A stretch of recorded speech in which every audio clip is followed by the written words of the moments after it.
Okay, hello. Thank you for your patience, Amanda. I know you're the one that wants to get to bed. You scared the bejesus out of me. Sorry. It's okay. But yeah, so I haven't even really advertised this to anyone else. I don't even know if other folks are here, but I wanted to give you at least some sort of beginning of like a birthday read of some sort, and then if you're getting too tired, we can do something extended later. Um, so the question is, do you have topics? I feel like you do. You have topics that are taking precedence for you at the moment, right?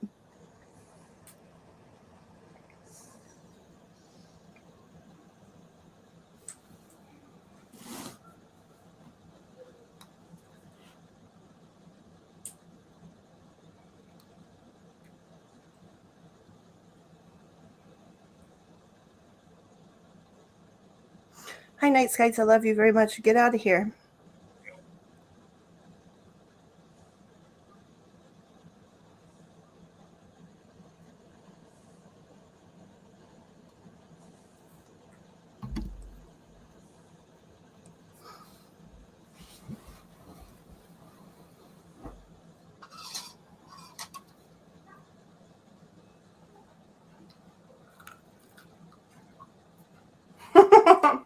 um. Okay. How many are there? So we can sort of leave it up to fate. How many big like either questions or subject matters are there?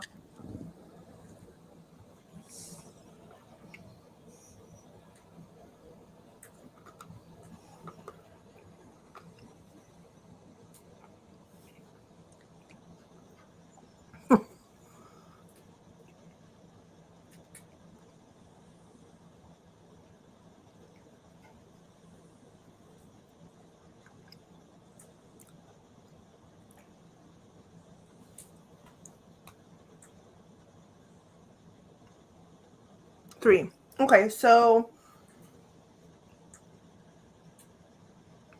is there a way that in your head you could label them A, B, and C or something like that, and just in your own head be like, this one is A, this one is B, this one is C, and then I'll ask the rods which take precedent, or if you want to call them black, blue, and green. I mean, whatever it is that helps you label the three different subject matters, so that we can ask. That way, you just don't even have to torture yourself with decision making. I'm going to mute just for a second to pray. I'll wait to read what you say.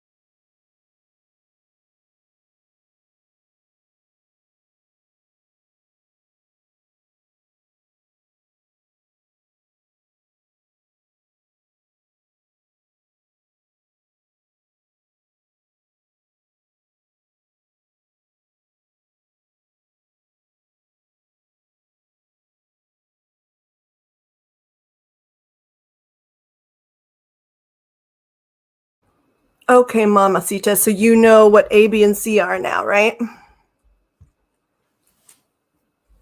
Hold on a second here.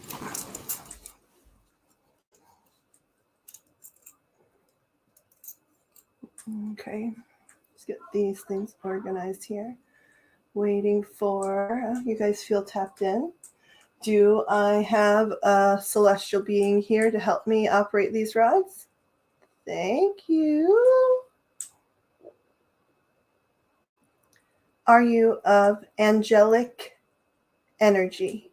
Open for yes, cross for no. Yes. Thank you. Do you love God? Thank you. And Hold on. Do you respect God? Thank you. I acknowledge your yes. Can you please show me what I believe those were yeses, but can you please show me that for you, what you will do with the rods when the answer is no? Thank you. I think I just saw you. Did I just see you a little bit? Yeah, you're beautiful. Could you please show me what you would do when your answer is yes? Thank you.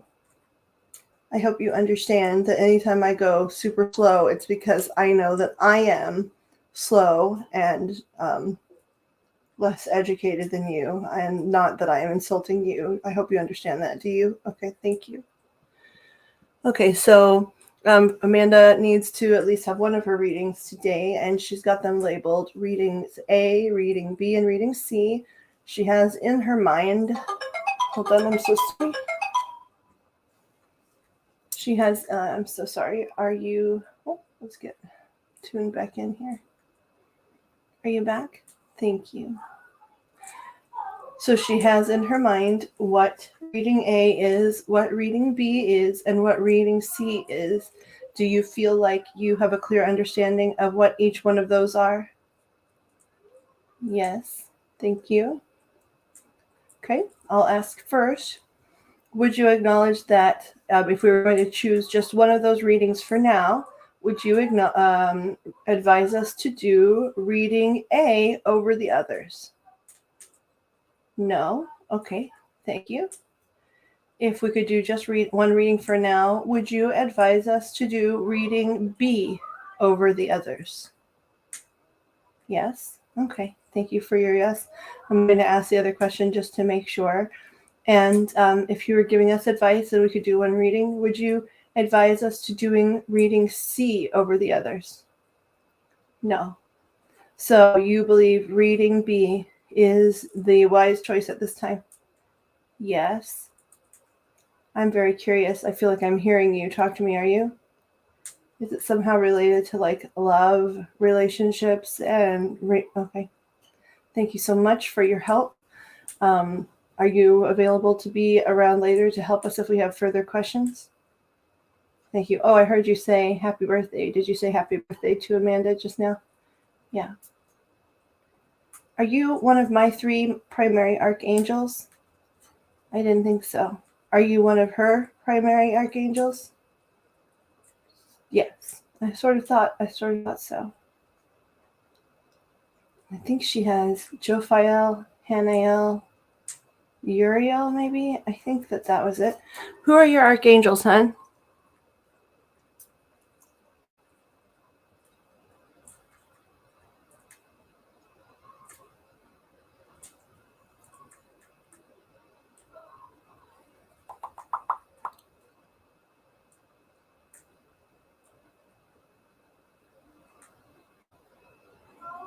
Oh, girl, that's not helpful. I think it was Hanael, Jophiel, and Uriel, but okay. Are you someone that works with or is the Archangel Hanael? Yep. Is there someone here also that works with or represents the Archangel Jophiel? Nope. Okay. Is there someone here that represents or works for or is the Archangel Uriel? Okay, no. So we're hearing today primarily from the grouping of Archangel Hanael. Is that accurate? Yeah. Well, you told me in the first place, didn't you? Yeah, you just said. I told you already and you heard me. Why did you? Yeah. It's just self-doubt. I'm sorry. So thank you so much. I knew that you were one of her archangels just based on the way you rocked the rods there. Hold on a second. Thank you so much for being here and for your advice. Hold on here.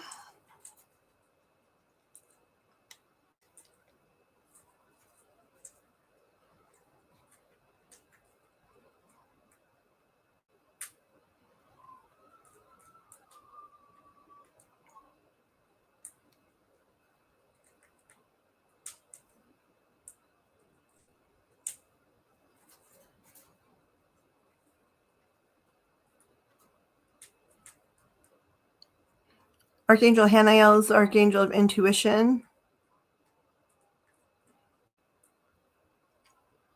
She's a divine feminine angel whose purpose is to remind you to pay attention to your inner guidance. When you are connected and following your path, there's nothing you cannot achieve. Many view Archangel Hanael as the angel of joy, as her name translates to joy of God. She comes as an intuitive guide, pointing in the direction of a joyful path to goals. And she's related to the moon, turquoise ray, and all other kinds of things. Let's see.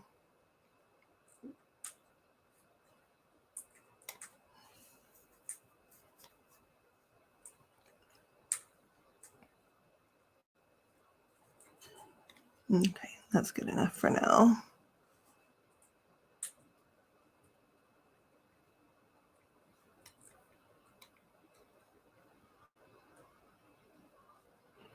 Okay, hold on. I'm going to pause this because I need to take medication. Let's see here. So, Amanda, I'm going to take my meds, and then it be time to tell me what B was, because B is what they say. I'm hearing them say, don't change it around now.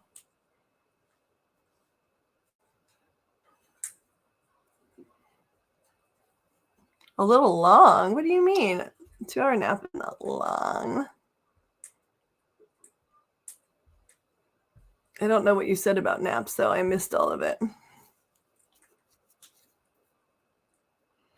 Let's see. Medication. 1, 2.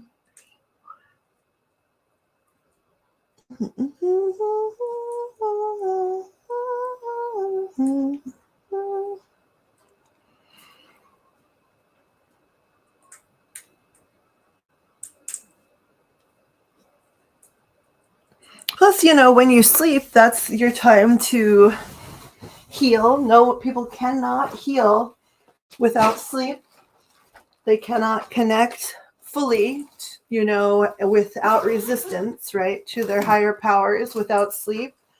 Those are really essential things. So a long nap is a great thing when you need to reconnect with yourself and your higher powers and your guides and stuff. Hi, Miss Cat.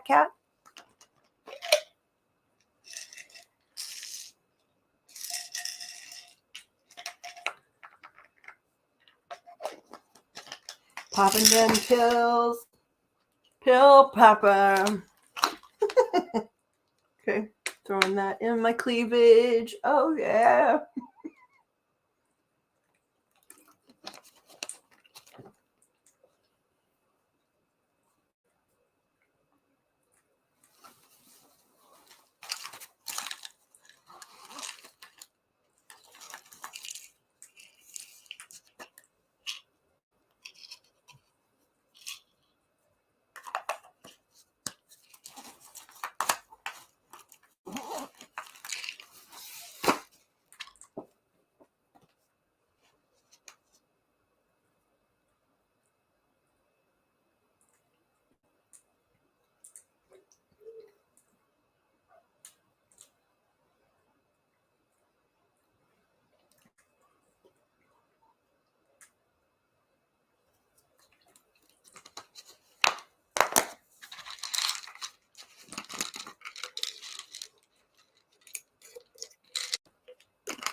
Okay, Miss Amanda.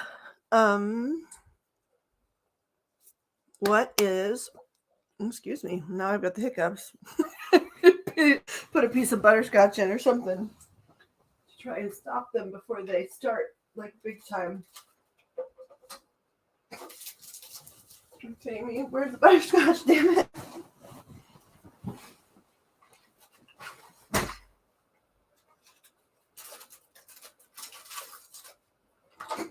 Come on, really?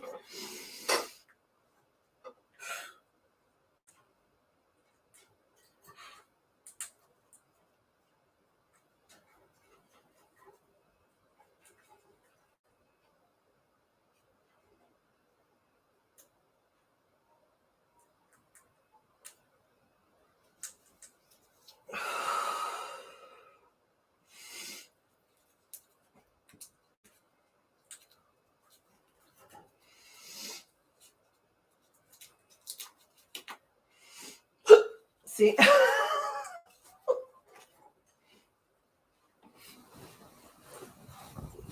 I sound like a drunky monkey.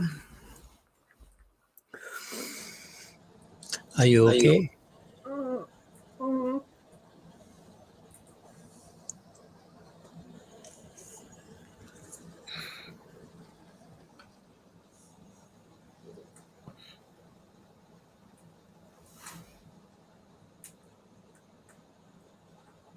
I'm just trying to hold my breath long enough to get rid of my hiccups. It's not working though.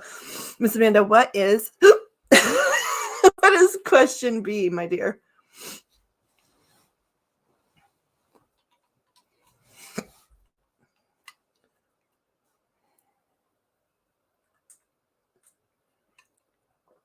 You already took your Benadryl then, Miss Wolfie, didn't you?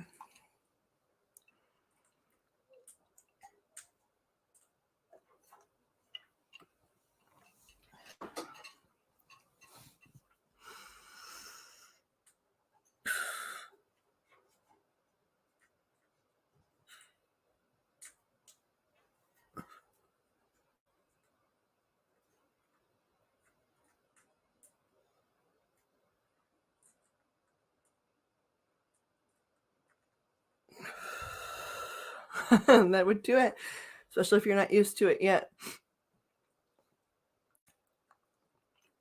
Yeah, hopefully this butterscotch gonna help.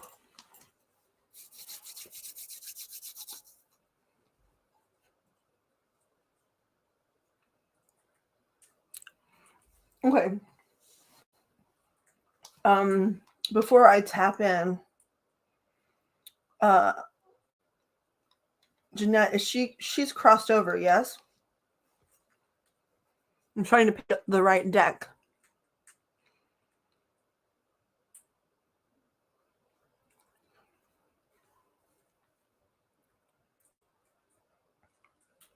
Yeah. So you really just want to know, is she mad that you divorced her son? Is that really, like, they told me it had something to do with your romantic life or your love life.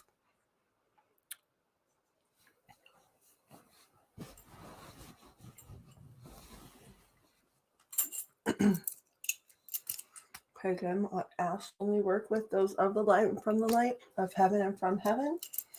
Archangels, my archangels, or Amanda archangels, to help us out and answer this question, since it seems to be pretty much a yes or no question. And we can get some clarification if we need to. I think it's interesting that this is the one chosen, and I'm wondering where it's going to unfold and lead to. But let's find out.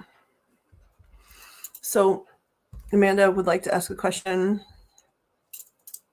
about her, I guess, ex-mother-in-law.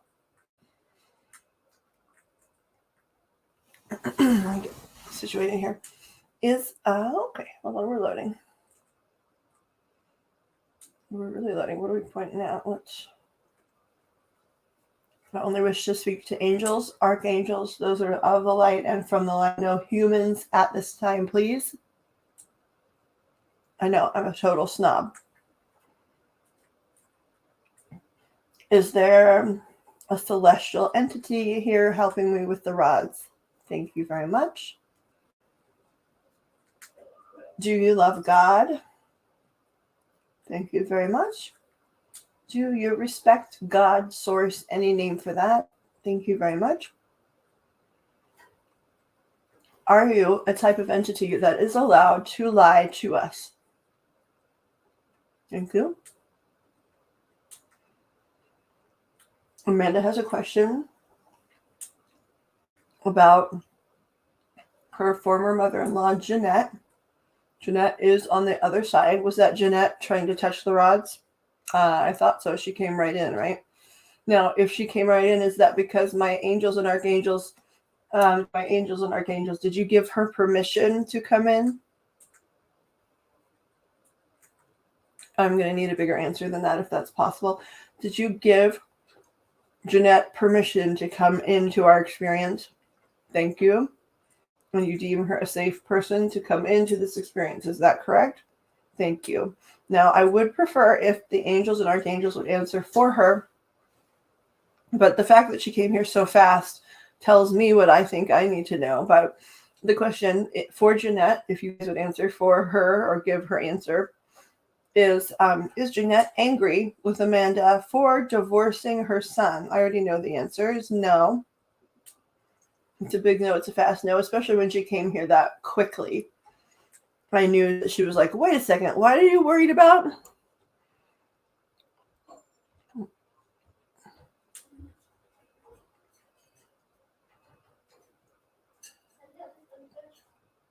Huh, I never heard that. I've met pretty angry people on the other side.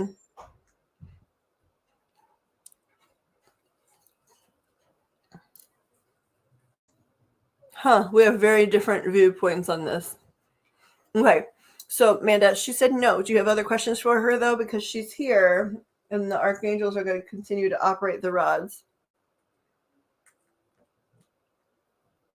She says happy birthday.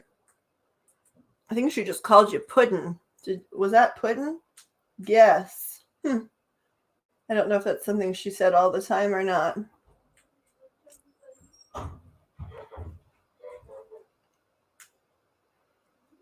Is Missy with Jeanette? Yes, that's a fast yes.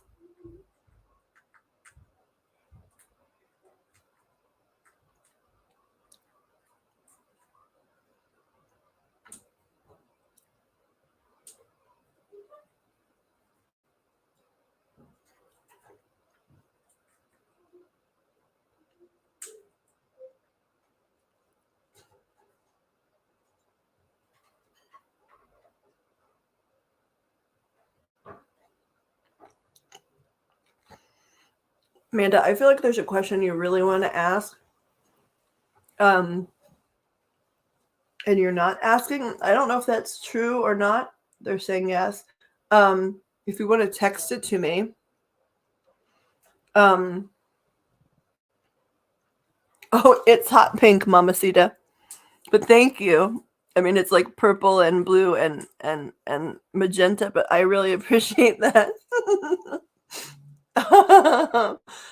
So Amanda, they're confirming that you've got a question you want to ask that you're not certain if you want to ask it publicly. You could text it to me, and I don't have to ask it out loud for you to see the answer. Yes, Mama Cat.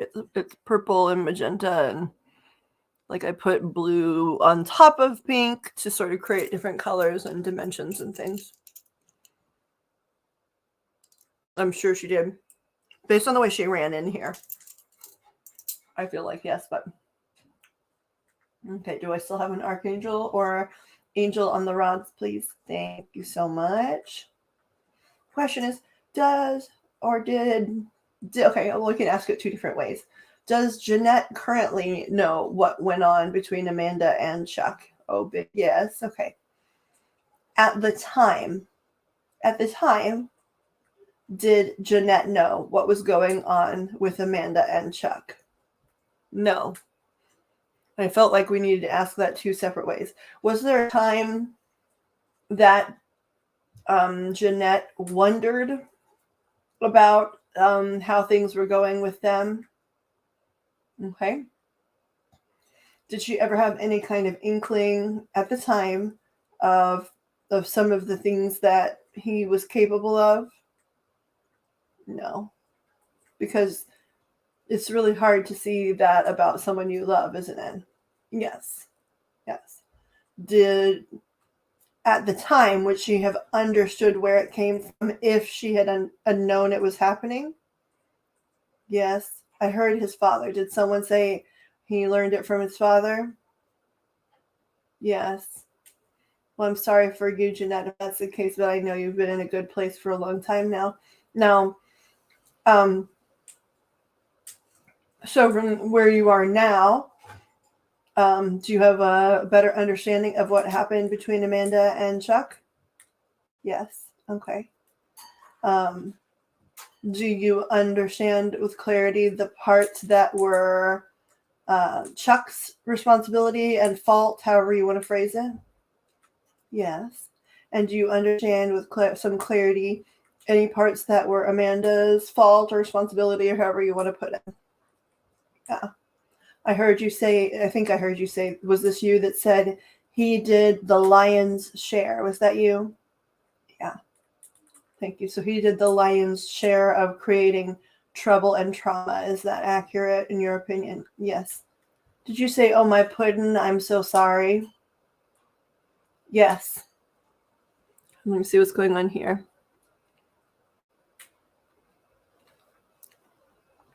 Thank you. I think she knows that. Did she call you puddin' or call some? She keeps saying puddin', and if it's not puddin', it's like the Jewish, like your puddum, or it's like it's something P. Did she say something like that? Because I'm hearing it over and over again.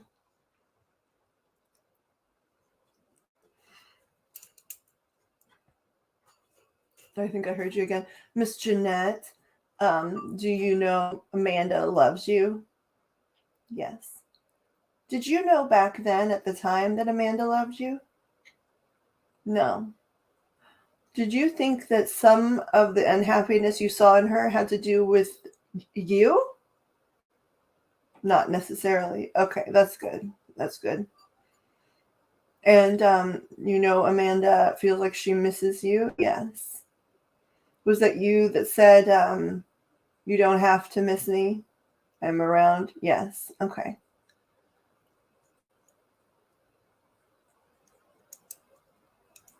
Do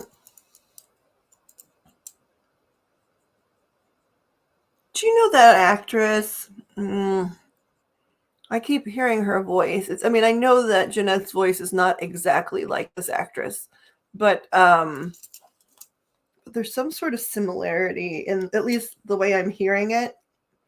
What is her name? Hold on here.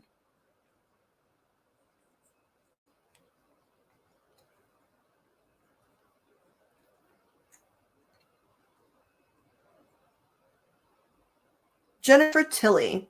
There's something about the way Jennifer Tilly talks, or the way Jeanette is talking, that reminds me of Jennifer Tilly. Do you know who that is?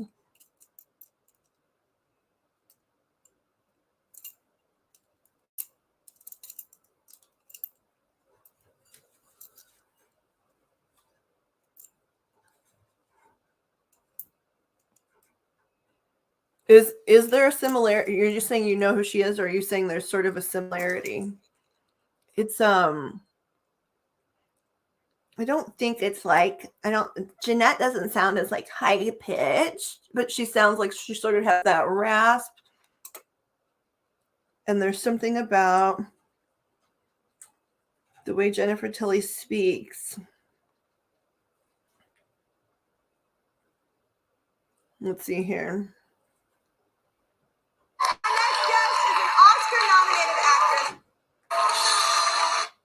It's because I have more its and bits than usual. Nobody wants to see them. So I put a whole jug of bubble bath in the bathtub, and then I turned on the jacuzzi, and I went out of the room just for a second, and then I came back, and obviously it did the trick. But the good thing is, meaning there was about a foot of water all over the apartment, and it turned out that a lot of... Let's see. Let's find Jennifer Tilly.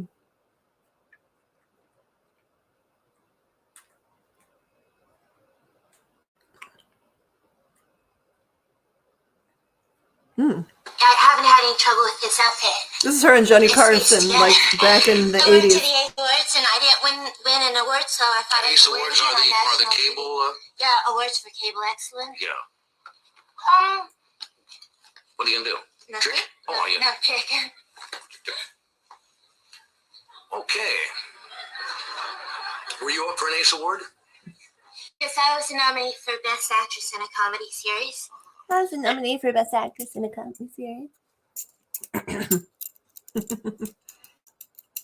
Yeah. So there's something about, it's like the rasp. There's something about the rasp that Jeanette sounds similar. And maybe they came from like the same area of the country.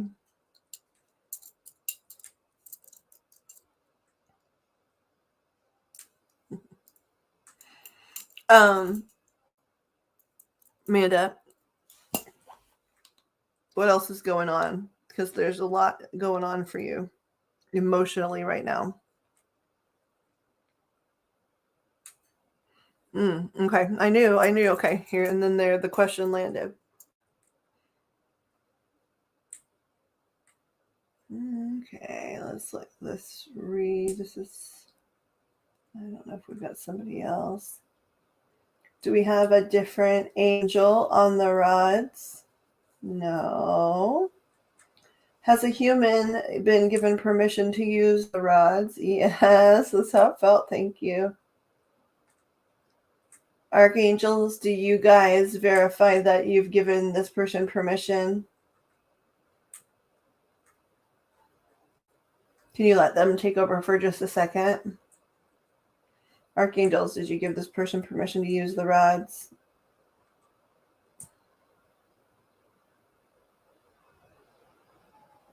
I need some kind of answer, please and thank you. Okay, thank you. Is this Jeanette? Okay, honey. Amanda has some questions about your passing. Can we ask those questions? Yeah. Okay. Hello, Ohio.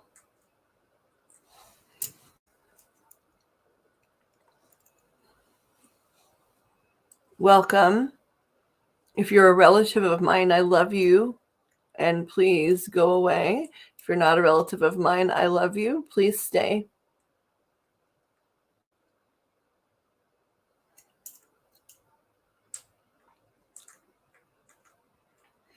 Jeanette, did you suffer a great deal when you passed? Well, you want me to clarify some things. Okay. The hours leading up to and the moments of and the hours leading up to your passing, very close hours, and then the actual passing itself, did you suffer terribly? No. Okay. Is that because angels had already come and partially? Yeah. Okay. Angels had already come and they were ready to sort of pull her out. They were giving her, were they also giving you different types of support that made you feel, less afraid, and you're sort of half transitioned? So you wanted me to ask that specifically because you did, is this correct? I'll ask this. Before that, in the days and weeks leading up, did you suffer? Yes. Does that clarify some things, Amanda? I don't think they left. No-hio says no-hio.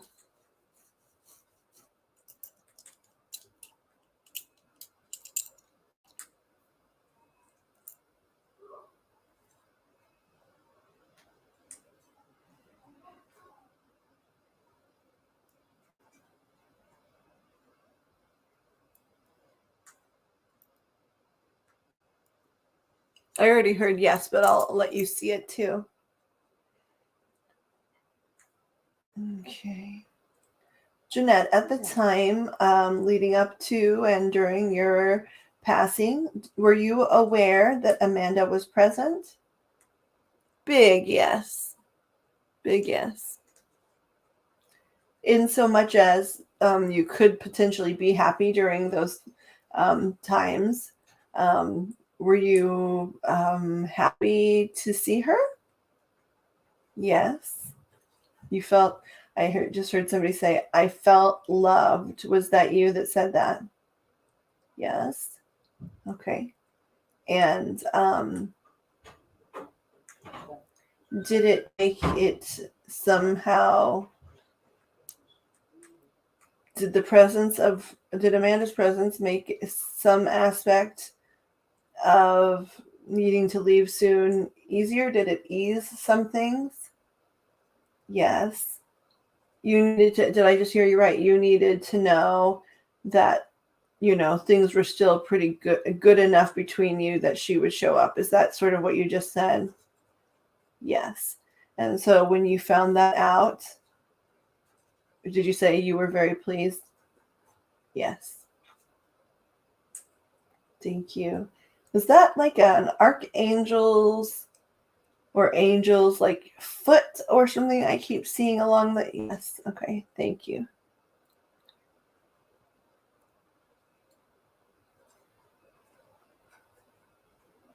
So yes, she knew you were there, darling. Oh, she says happy birthday to you. Dear put in happy birthday to you. Yeah, I think everything's good. Jeanette, how, in the afterlife, would you say you're having an enjoyable time?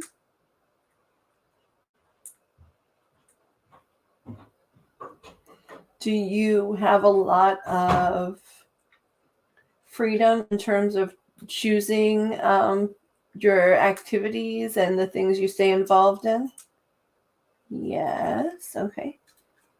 Are there some things about the experience in non-physical that are like mandatory? Like, are there things like school that are mandatory? No. Okay. Are there things that like school that are optional? Yes. And is that something that they make available to everyone? Yes. Okay. And do they sort of gauge where you are, and then that's sort of how you know where to go to learn or what flow to learn from, basically? Yes. Do you ever, at this point, attend heaven classes, baby school, however you want to put it? Yes. Okay. Do you do that a lot? No? Okay. Have you done that a lot in the past? Yes. Okay. I just heard you say something like you had some serious healing to do, and now you have a little more free time to play. Is that accurate? Yes. Okay.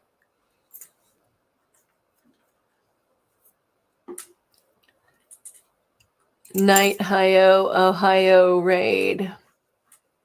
I believe that I'm related to you, Night Hio.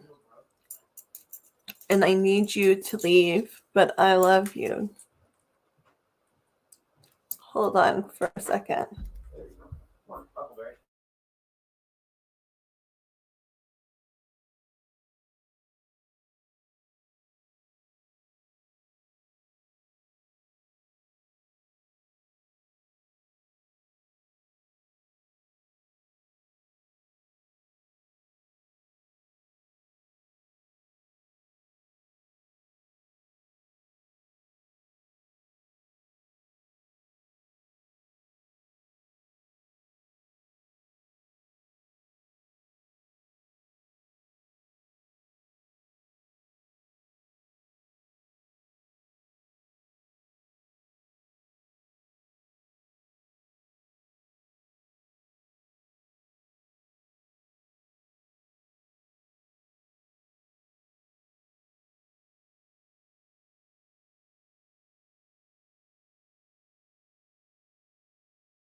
Okay. Yeah. He don't have to go home, but he can't stay here. Amanda, they were prepping me for you to ask a bunch of questions about your romantic life. Was that one of the ABC?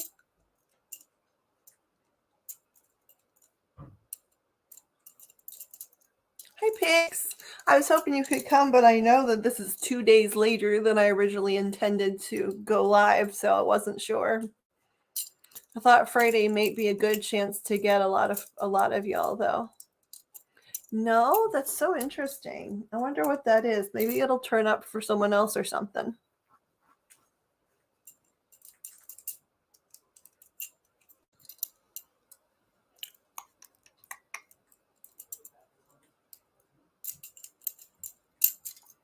I made the assumption that it was you. Archangels. I have one of mine, Michael or Raphael or Archangel Gabriel, one of the people from those groups. Could I have someone? Yes. Woo, thank you. No. Are you messing with me? Yes. Okay, so my question is that stuff you guys were talking about someone's sort of romantic life. Was that about this stream? Yes. Okay. And was it relevant to someone that is presently present? Yes. Okay. Was it about Manda? No.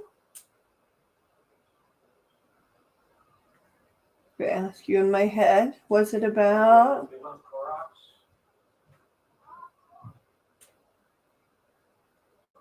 Okay. Was it about?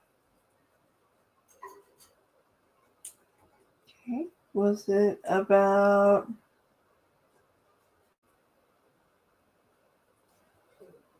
Thank you. Was it about?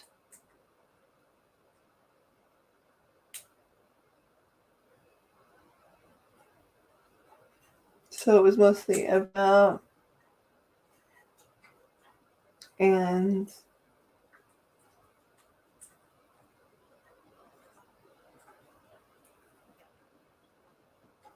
thank you. I don't know. It depends on the question. What do you want to ask about, Nick?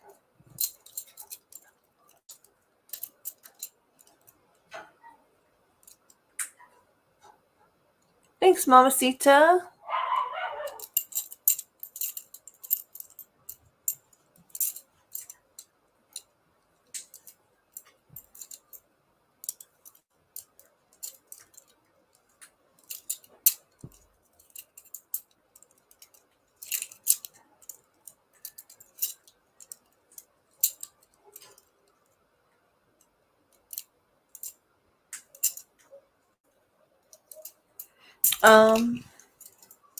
I mean, with health questions, like for example, hold on one second here.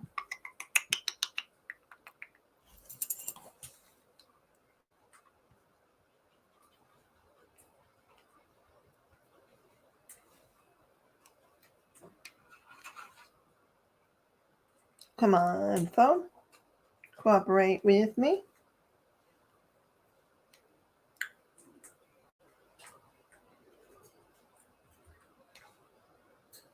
So I wanted to say this out loud anyway. I need to start saying it out loud, like if I'm going to try and do other platforms and things.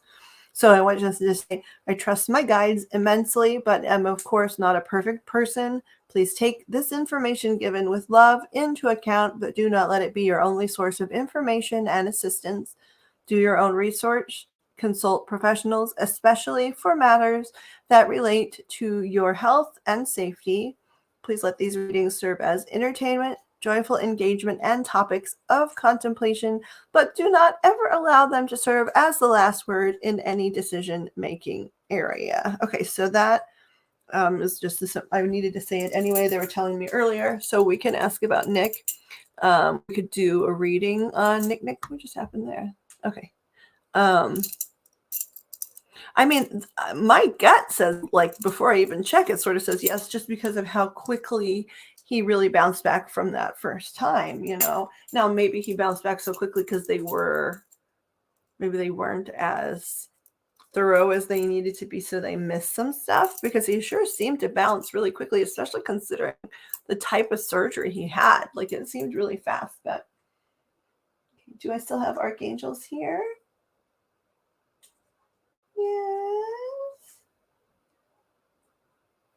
Do you love and respect God? Yes. Thank you. I could feel how loosey-goosey you are. I enjoy you. Can we ask a question about Miss Amanda's friend, Nick? Yes.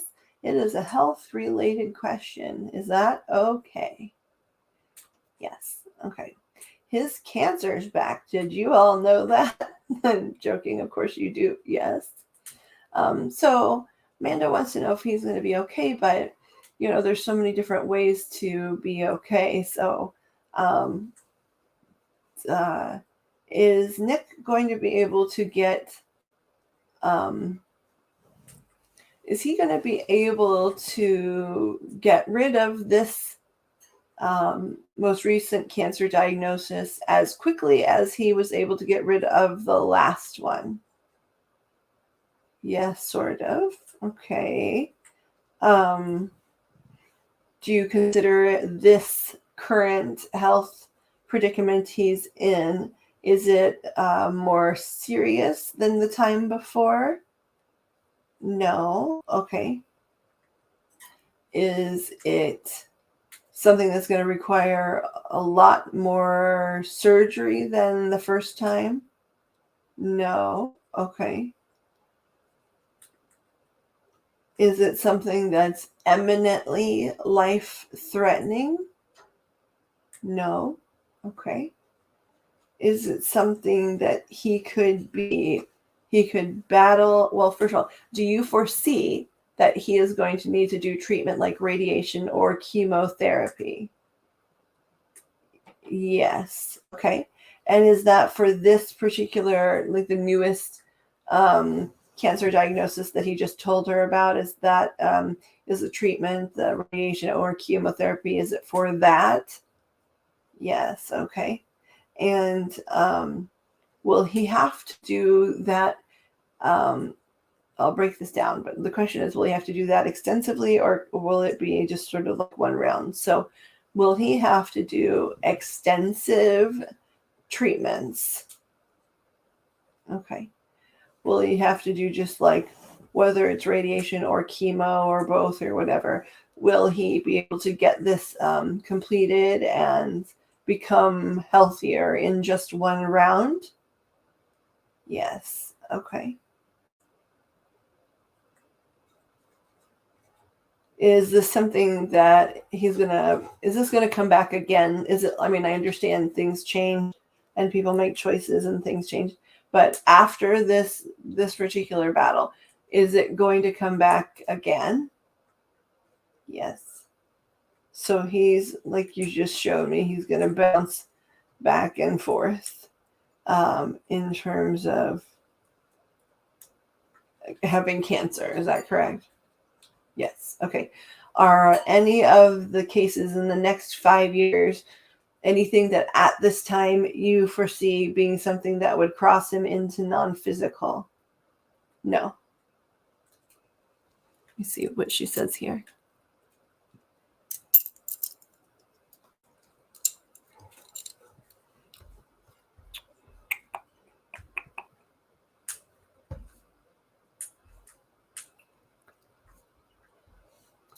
Did I, are there other questions on that topic, Amanda?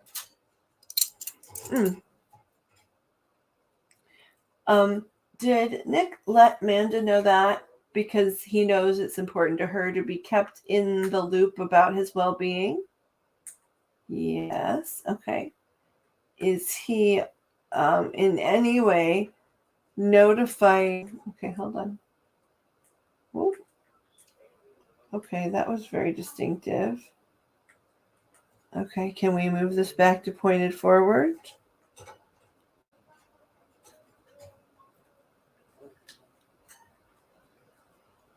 Okay.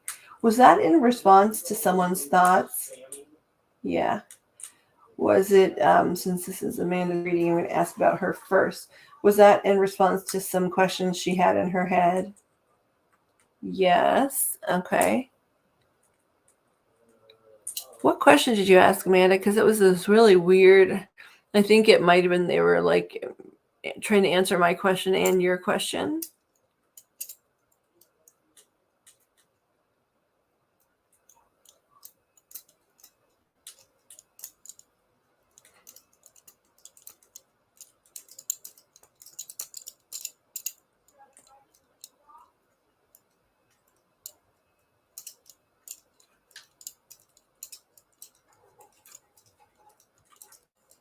Okay. Sounds good to me. Pix. Well, I wait to see what Amanda's question was. Did Nick, no, I already asked, did he notify her because he knows she wants to be kept in the loop? But is he also notifying her because he's hoping that she'll be some sort of emotional support throughout? Yes. Has something changed in his the way his support system functions in the recent months? Yes. Okay. Oh, you sent me a text. Okay, hold on. Because I knew it was like, I was like, what's going on? Okay. Guys, I'm going to ask this question in my head that she just texted me.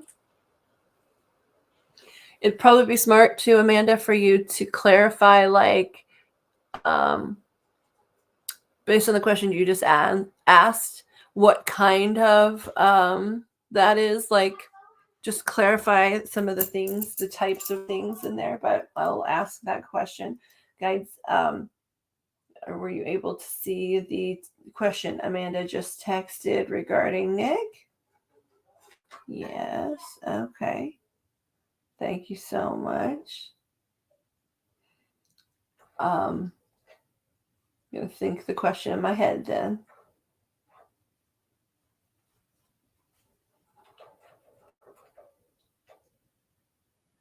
Big yes. Big yes. Okay.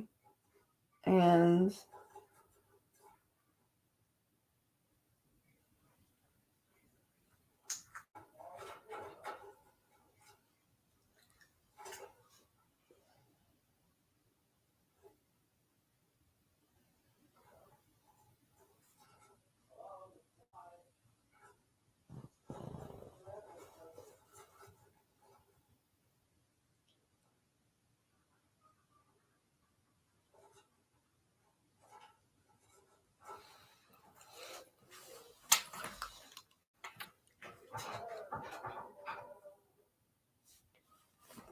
so it was a big yes.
Okay, I'll ask that. Beautiful and angel guides, are you still with us? No, my birdie always dances around, but can she see you guys real clearly? Yes. Is she frightened by you at all? Okay, thank you. Okay, so I need to think another question about Amanda.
Okay, so yes.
Okay, let's see here.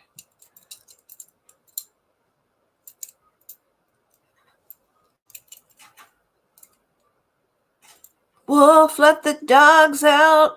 Wolf, let the dogs out. Wolf, let the dogs out. But the birdie will dance. The birdie is jumping. Okay, about that topic. So that was that, I'm just curious because they decided on B. Was that A or C?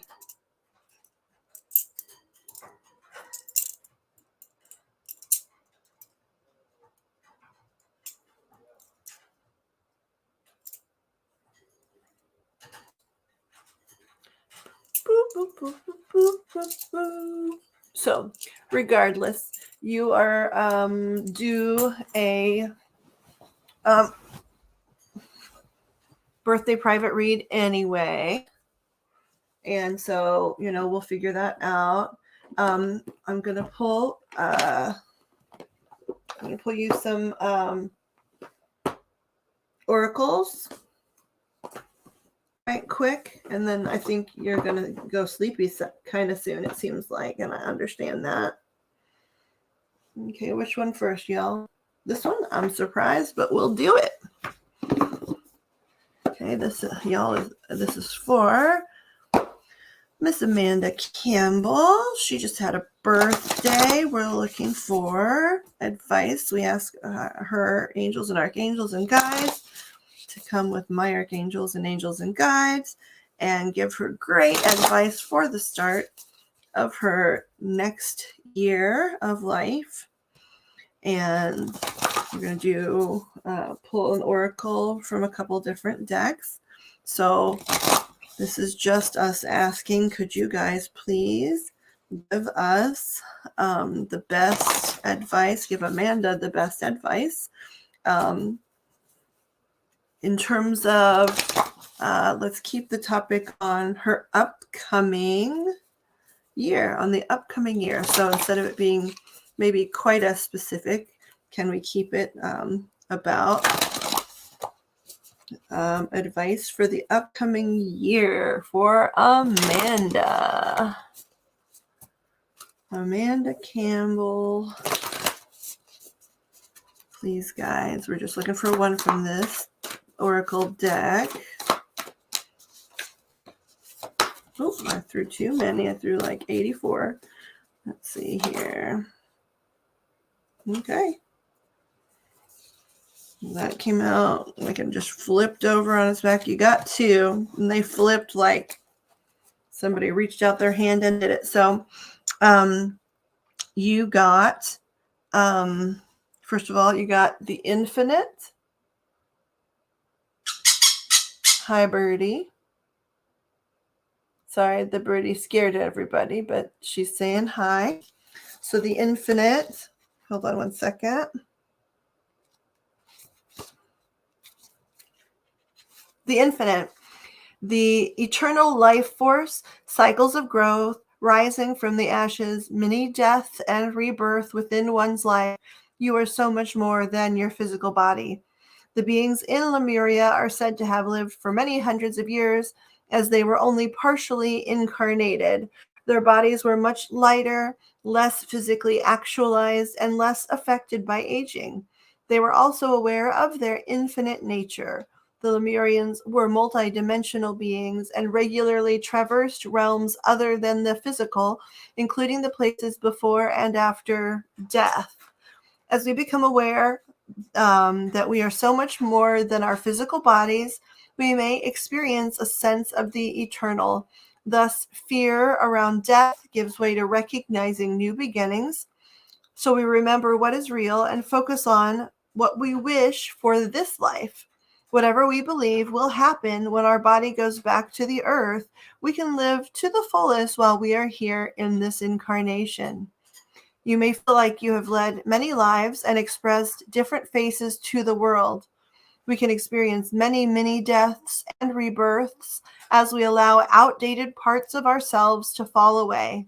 When we choose to align our lives with our spirit, we may find we experience more of these many deaths. They can be daunting, but are fast tracking us for growth and to prepare us for the shining new chapter of life that beckons. This card of rebirth appears after challenges that have required a level of surrender. You have arrived at a beginning. Revel in your newfound inner freedom. Blockages have fallen away. Doors are opening, and there are opportunities to step into. Stretch your wings and see how far they can reach. Rise from the ashes like a phoenix, born anew, ready for a new cycle of growth. Celebrate, honor the road that brought you here, and prepare to take flight with the tools you have gathered through your elevation process. That's perfect for the year.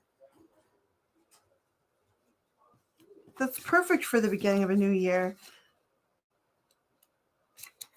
Okay.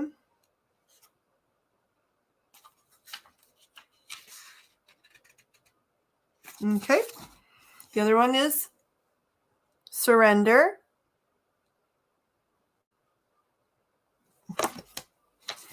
And I'll instead of reading all of like the poetry, I'll read you the reading part, right? Loosen your hold on the reins and know the universe will catch you. Trust even though things are not as you imagined. Stay poised and aligned with your purpose. At the last minute, the situation will reveal its magic. So it's just saying, trust in your guides. Trust that all of the great things that have been happening for you in the last couple of years, the rough healing aspects of it and the beneficial parts. Just try to remember when you're having a hard moment to just sort of like, a more Christian way of saying it would be let go and let God, right? I'm going to move fast. I know you're sleepy. Guys, we would like, please, just one, if we can keep it to one. animal oracle card for Amanda for her coming year of life in celebration of her birthday that she just had. Stop now already? Okay. Can you please give us the right card that will serve as great advice or focus for the year to come? Okay.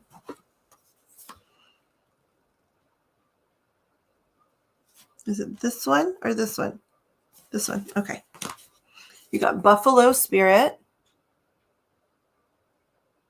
And it says, the abundant universe will provide, which is what that other card just said. You know, trust in the universe. You can free fall back, and your guides have you way more than you even imagined. And in ways you didn't even know could, you know, things that you didn't know could be resolved in certain ways have been. I've seen it just since I've known you. Let's see here.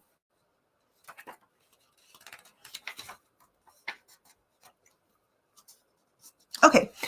Buffalo Spirit comes to you now to remind you of the amazing manifesting power of gratitude and the extraordinary potential available to you when you adopt a mindset of abundance. The ancient people of the Americas saw the buffalo as a symbol of abundance because the herds roamed far and wide and provided so many gifts: the meat, the hide, the bones. The tribes who hunted the buffalo used every bit of them, wasting nothing, appreciative of the abundance. So too do you have many gifts available to you. Buffalo Spirit appears to let you know that you are in a powerful time to manifest your desires, not by force or pushing, but rather by following just a natural path that rises up before you, trusting that there is always plenty to go around, whether it be love, money, inspiration, or support. It's all there for you to claim. So yeah, they're definitely keeping to a theme. Hold on here.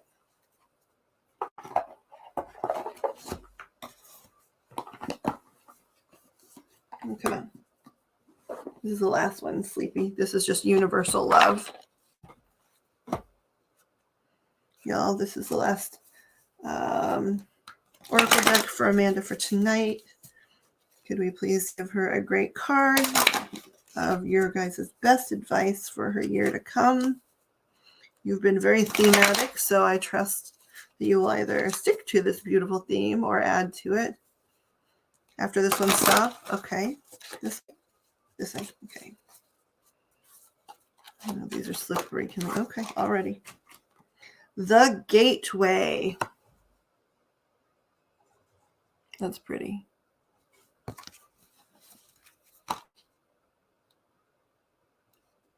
The Gateway. A chapter in your life is coming to a close and a new chapter is about to begin. Surrender the past graciously and lovingly. Trust in the natural cycles of life, for all is held eternally within the arms of this great love we call life. Remember, winter is followed by the rebirth of spring. Every moment in time is an eternal gateway of endless possibility. Journey through this gateway, initiated into new adventure. Take up the challenge to answer the call to live, love, and laugh. Feel the sacred, precious beauty that fills your heart. And even in sadness, a great light shines from within you. Be grateful for all that has been and all that is still to be.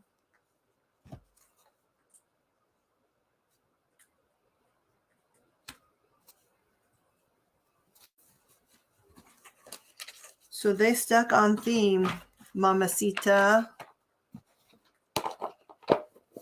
They really stuck. They're like, you know what? I know that Poppet girl, and if we don't hit her over the head with the message, she's not going to get it. So let's just hammer this one home.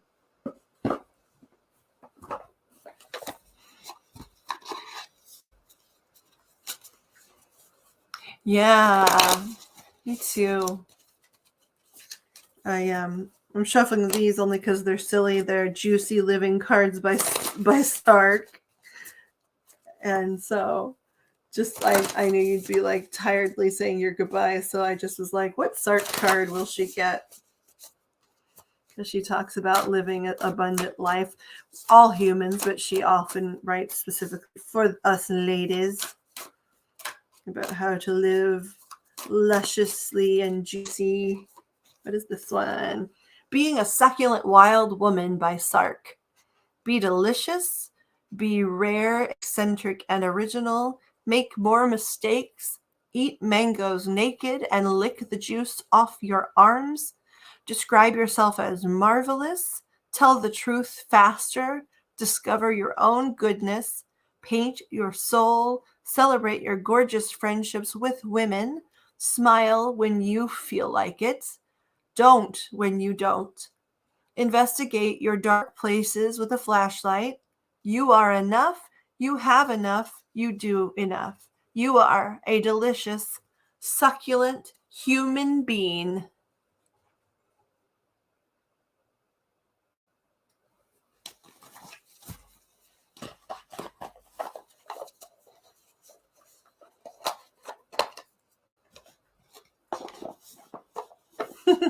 Very nice. Very, very nice. It's very nice and very good. Yes, it's nice and good. Yeah.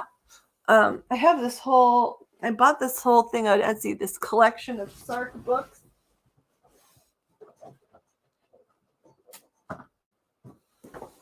And I wanted to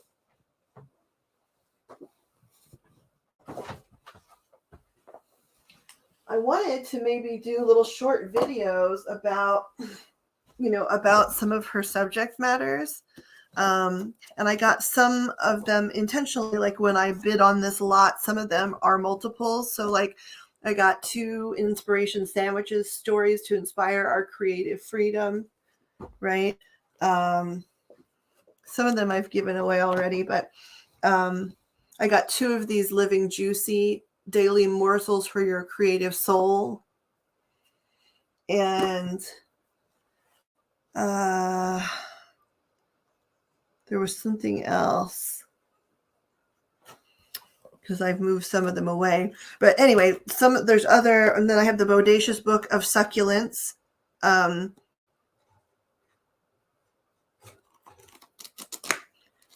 Daring to Live Your Succulent Wild Life.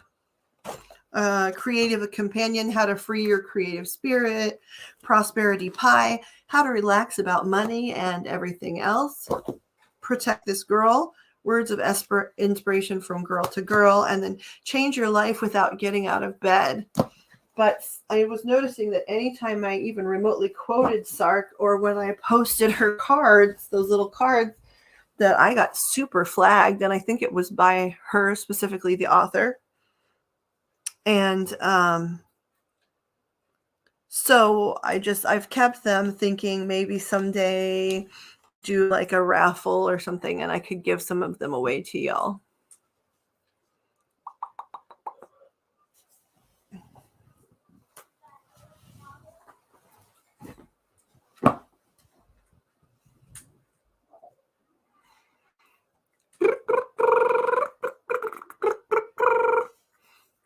So, Miss Amanda, happy belated birthday.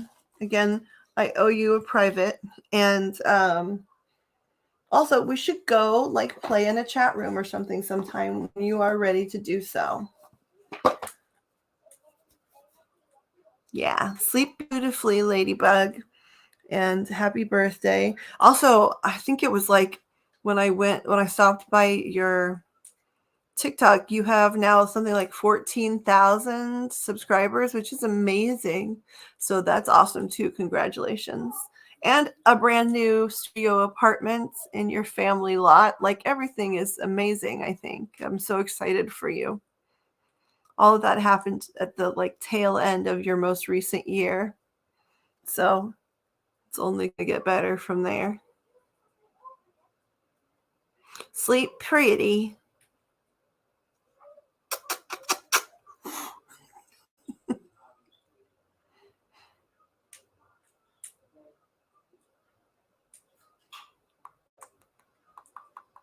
Hi, Birdie Bird. Are you having some veg? She's having some beautiful vegetables, that beautiful baby bird. She's so beautiful. Hi, baby. Hi, baby. Hi, hi, hi, hi.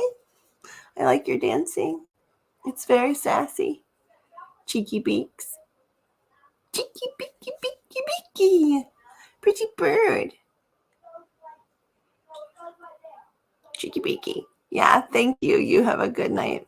Yeah, you should. You guys should. Like, I know that you're not all on TikTok, but like, maybe I can link it just so that you don't have to have a TikTok to be able to see her page. Hold on a second here.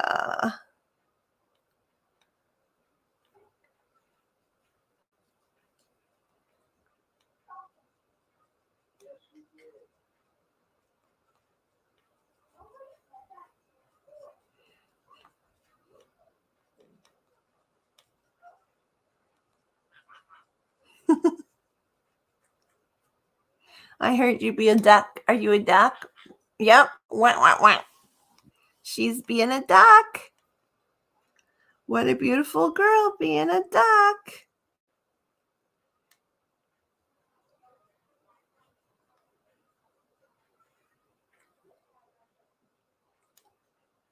I want to find Amanda's page so I can link it in the chat.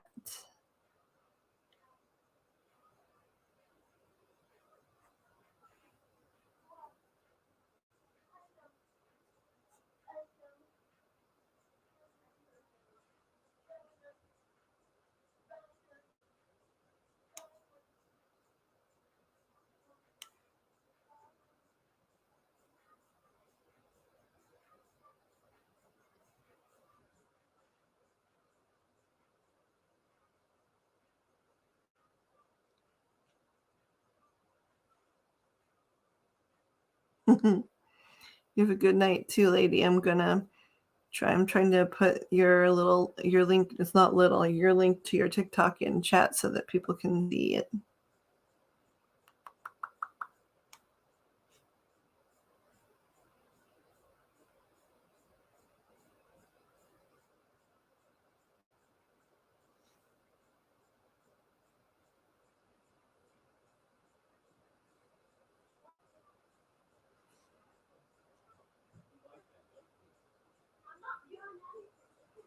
I'm clicking on the link to make sure it lands us where we want to be. Yep.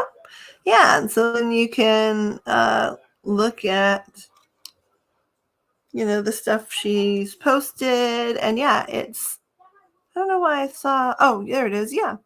12.6 thousand followers, which is amazing manifestation.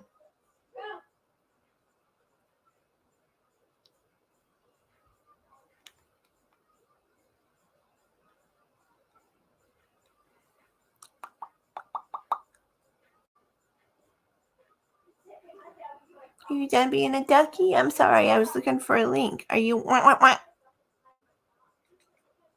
I heard you laughed and you go.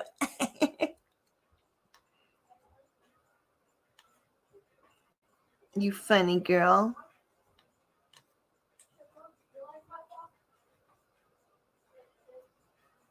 Are you a duck?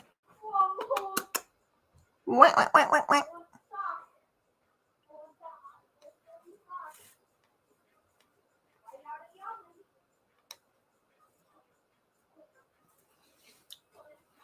Okay, so are there people?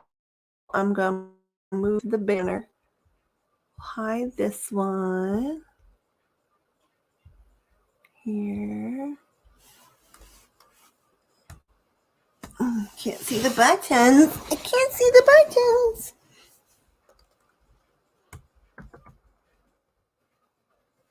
Where am I here?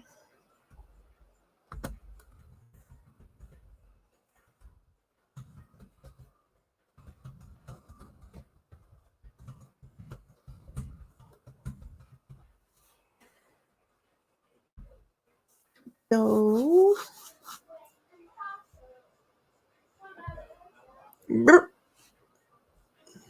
let's go back to comments. She does say words that I can recognize, right? Because I'm around her a lot. I don't know if people would be like, Oh, I know exactly what she said. But she says pretty bird. And she says cheeky beaky because that's something that I call her. And she's a conure, so when they talk, they sound almost like they have one of those voice box things, right? Like she sings and has a lot of wide range of like vocal ability and whistles and beautiful song work, but then and screams, of course. But when she talks, it's like like a mumbling person, like an old man mumbling under his breath, right? And so she's like, pretty bird, and a pretty bird. And then she'll say, cheeky beaky, cheeky beak. So, and then of course, if I'm teaching her something, she'll repeat the pattern. So if she doesn't have like the sound figured out, like, but she does have the pattern, so I can be like, I love you, bird, right? And she'll be like, me, because she wants to answer in the same pattern that you develop. Hold on, I got someone knocking at my door.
I don't want to scare anyone. Last time when I came, I scared people.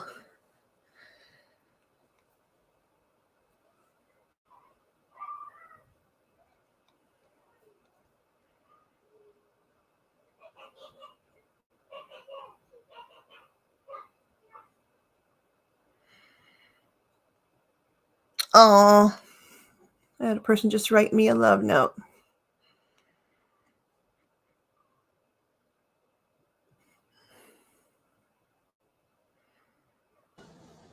You didn't scare me this time. Oh, well, that's good. Were you away?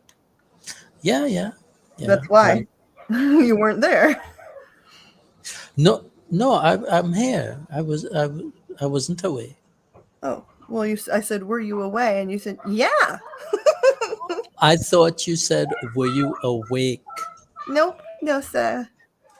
No, sir. I did not say, were you awake? I said, were you away? All right. I'm setting the alarm here for my next meds, which is in a while.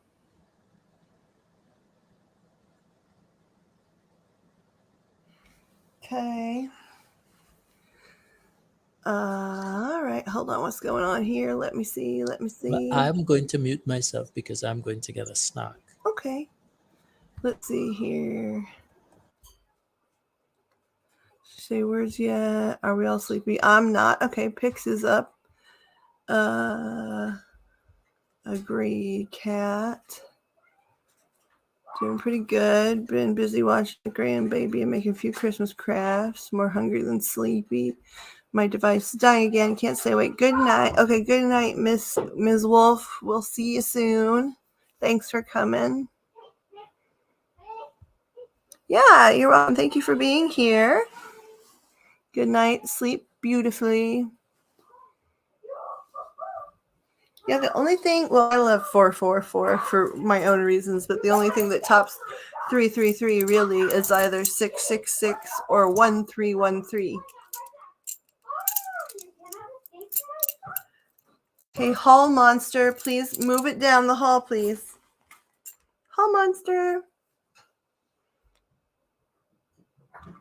You cannot escape my sock. You cannot.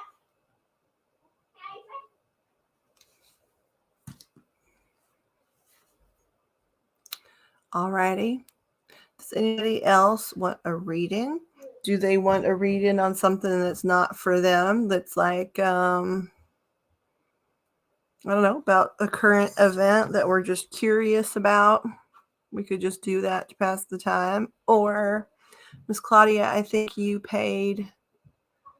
sent money the other day when I was supposed to stream, so I don't know if you're wanting a little read or not. I'll have to send you that stuff about 1313. I love 13 as well, and then yeah, there's angel numbers that they don't have to be just repeating numbers. They can be repeating sequence. Hold on here.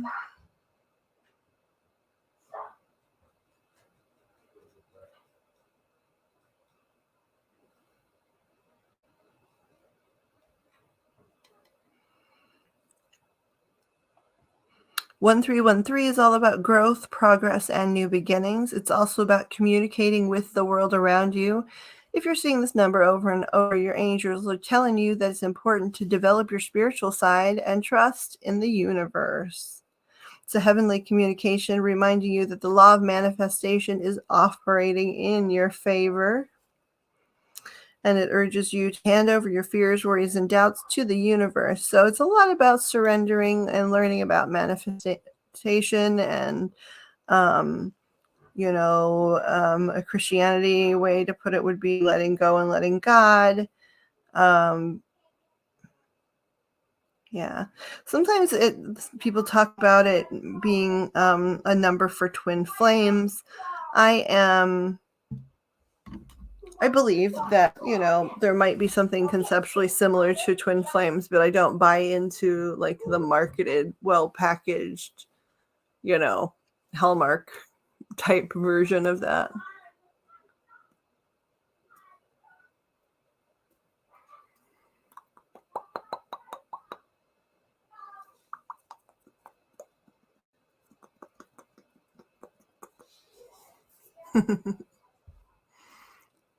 Turn off the camera for a second and move these little stones around over here.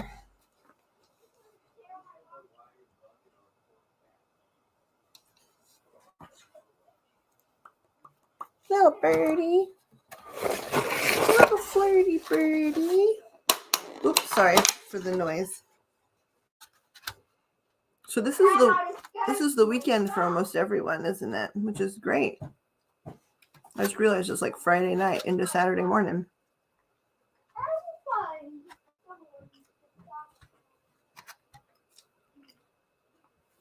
You are welcome. I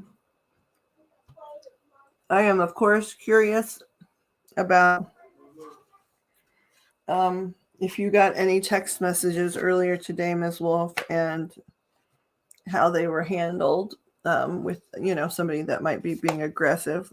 But I understand you're tired and leaving, so we can talk about that soon.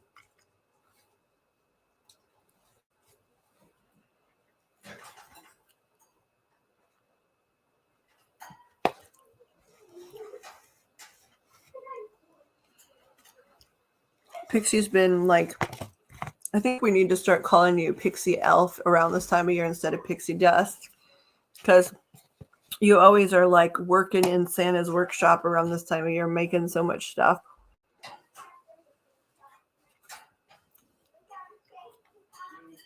So she's been making all kinds of crafty things. So if people are looking for unique handmade holiday gifty type things, she's back into the lab again, making all kinds of stuff. Well, I saw evidence of the things he texted some other people, another person, but I don't even know what denied it all meant, because I don't understand personally why anyone bothered to explain anything other than, hey, please just leave me in my peace, right? So, and then I don't know the full story either, but people can only deny it all when they've been given way more information than they deserve.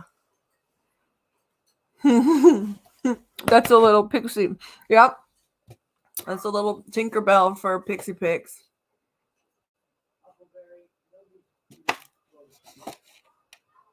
He said that to you, Wolf, that he didn't do anything to you?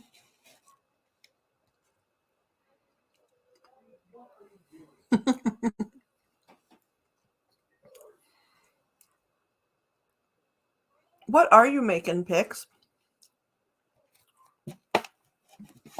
I know probably there's some of your cool ornaments up in there.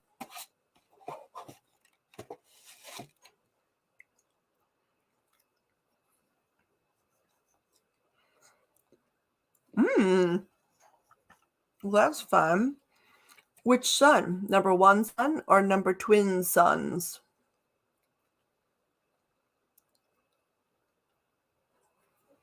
Yeah, I saw a lot of the screenshots that she sent me, a lot of screenshots, didn't she, Claude?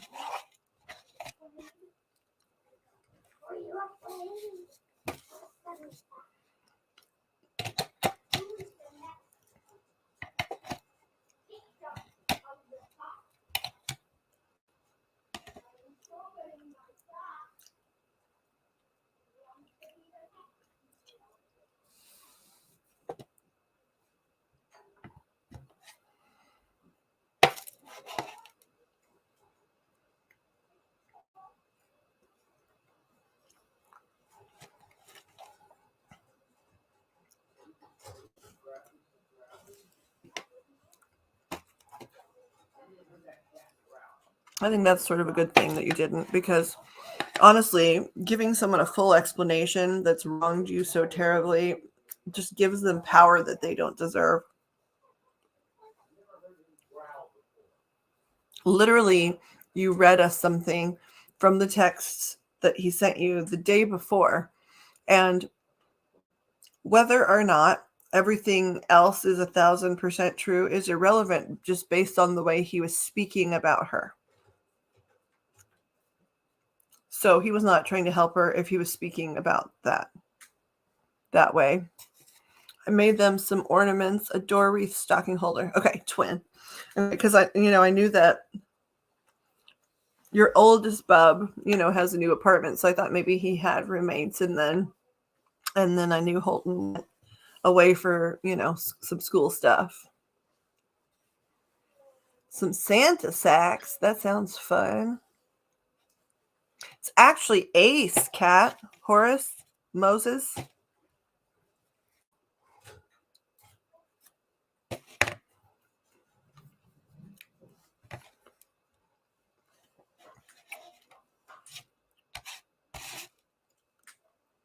Mm-hmm. What's a Santa sack? I probably should know. It's probably some cool craft that I'm supposed to be informed about, but I don't know. What yar? What be a Santa sack?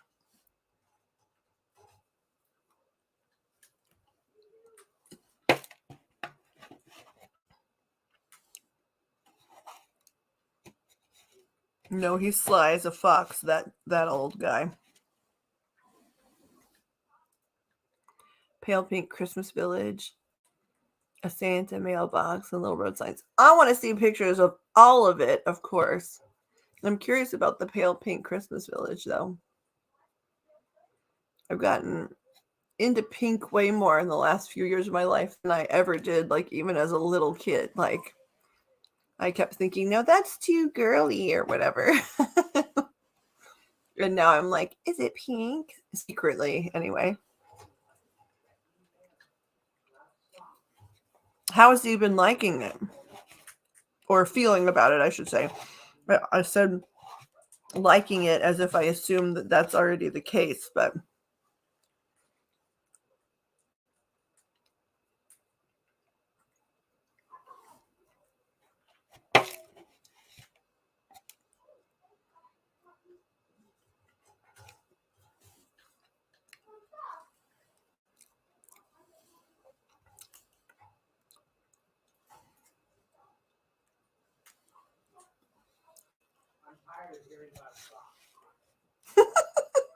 the people in my house are having an argument about socks down the hall.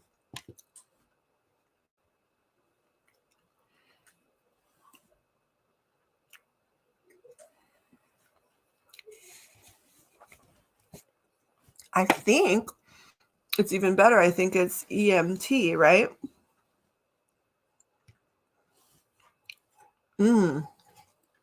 Big Christmas sack like burlap. That's exciting. Like, Santa left you this whole sack. That's fun. Santa left you this whole sack, girls.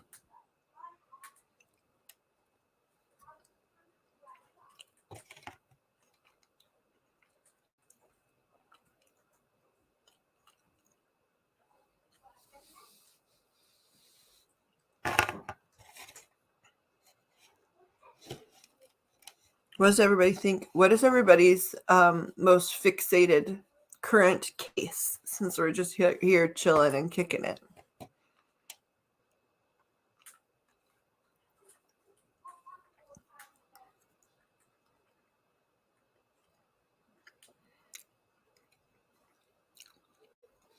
Where is Rustin?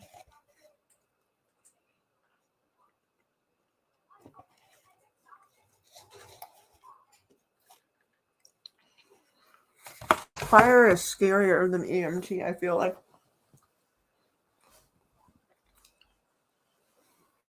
You're a tough mama, because I'd be like, no, not fire, man. Don't do that to me. But I'm a wuss. Oh my gosh, your pink village. I'm showing it. Hold on. Let's see if I need to turn the brightness up.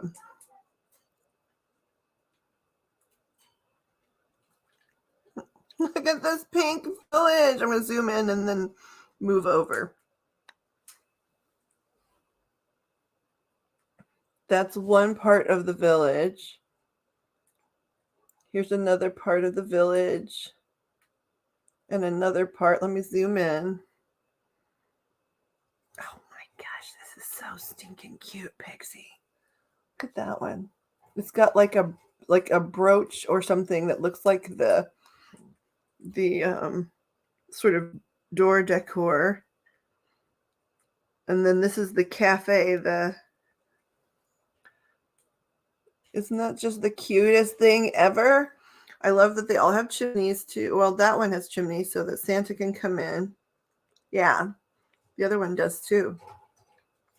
Those are stupid levels of cute. They're so cute.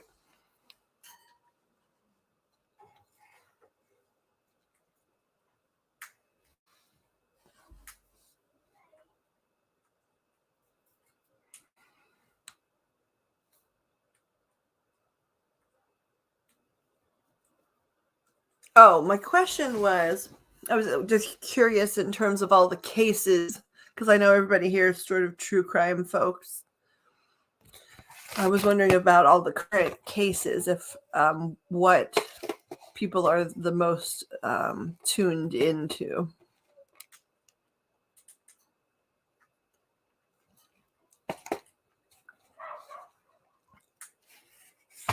They'll pay for paramedics. That's awesome.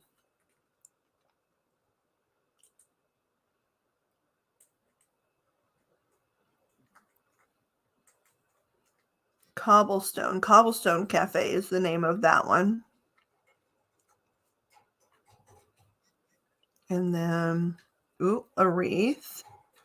Beautiful wreath. Cardinals. Oh, that reminds me of my paternal grandmother. She was big on cardinals, and always, I guess, that when she came back to visit after she passed, she would be sending cardinals, and she definitely has kept her word.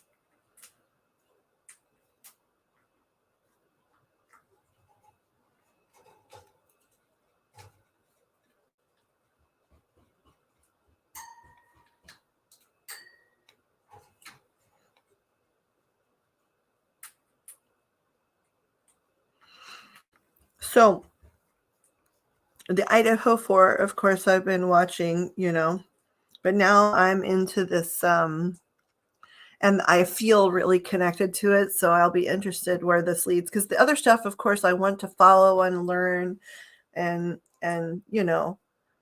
like sort of send good energy. But every once in a great while, outside of just being connected, I feel like pulled in a certain direction, which is not my norm, right? And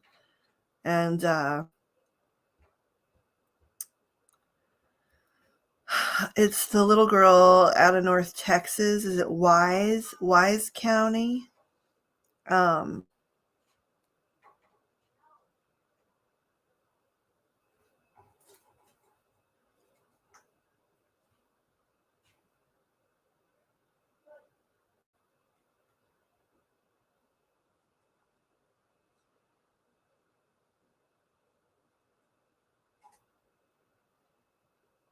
Athena Strand is her name. I knew it was Athena, but I couldn't remember her last name. I had to look it up.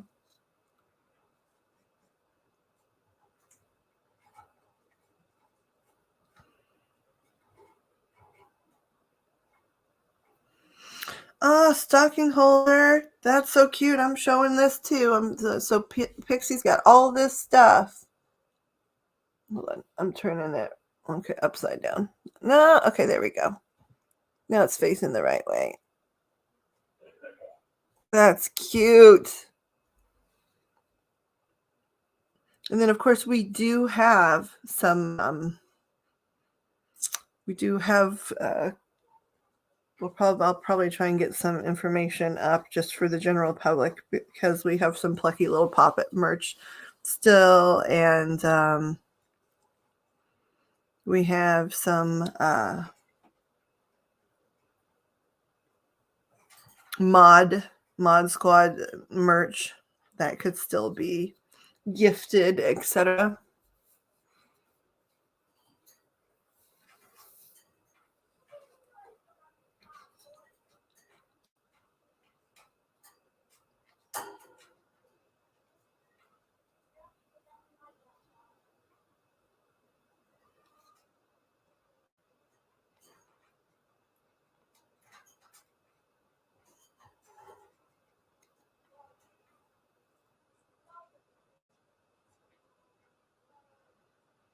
I knew that they were talking about there was going to be some sort of update, and that made my tummy flip. But I was working, so no, I didn't know.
I'm reading about it. Sorry, I went quiet.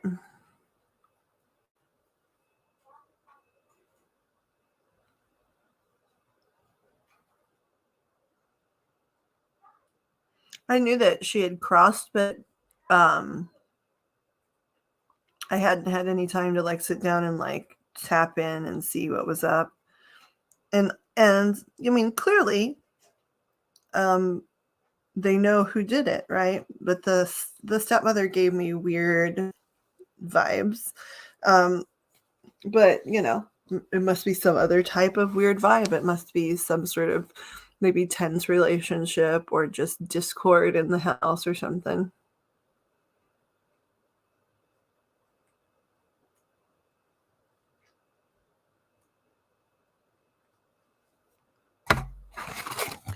Well, I had never been caught in trouble before. I can't imagine that your first offense is this, right? It's just that they haven't caught him before.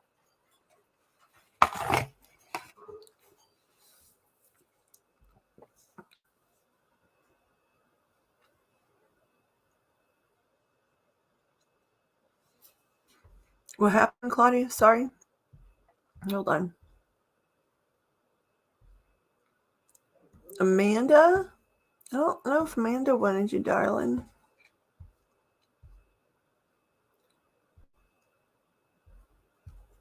Oh, you meant me. Okay, that made sense. I was like, wait a second. I think Amanda went to bed a while ago. I could be tripping, but I don't think so.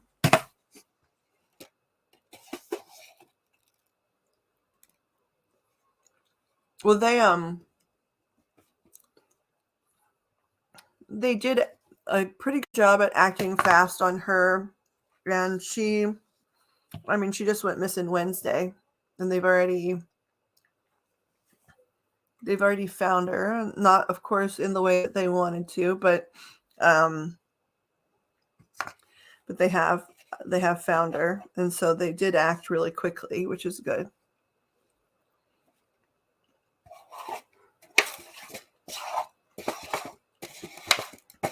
Yeah, Claudia, I said you'd sent me money the other day when I was supposed to stream. And did you have a question? I'm sorry if my little plate here is making too much noise by the microphone. That's so bizarre. Don't you think that that's so bizarre? No record.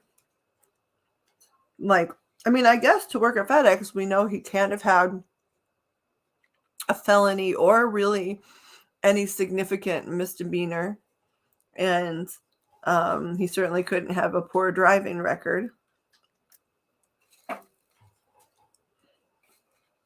But that's a pretty big jump.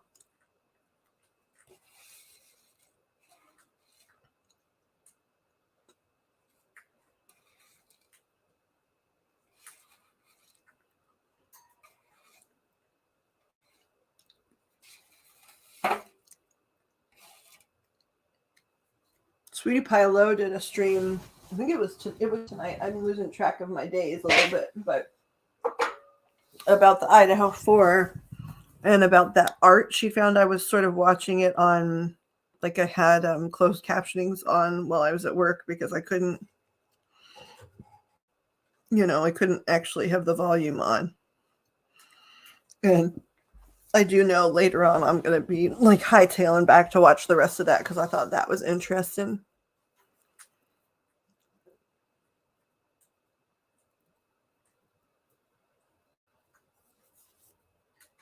He ran over her? What? What? No, no.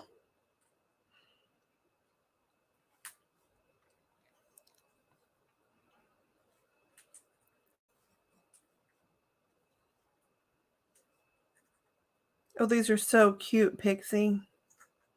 All right, y'all. Candy Cane Lane, Santa's Workshop, and Jingle Way. Look at this.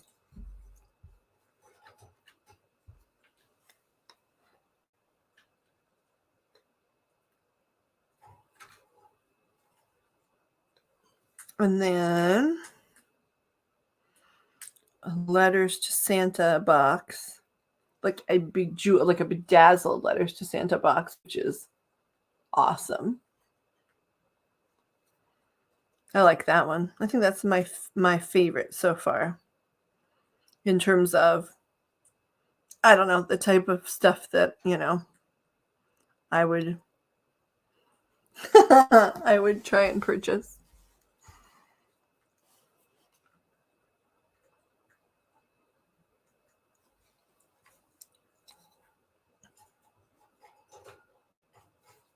I watched her first one, right? Or listened to her first one. But I hadn't seen that she posted today yet. So that'll be exciting because we all know I'm a Reverend Donna stan. Of all the, I think she's just in one of my top tier of all of the people that do any kind of work like this for me, right? She's one of my top tier people. All right. So Miss Claudia, where would you like to start?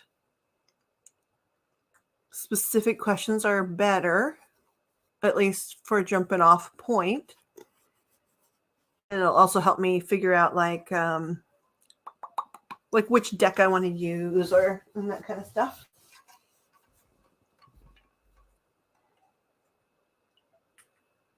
Maybe that's why I didn't see it.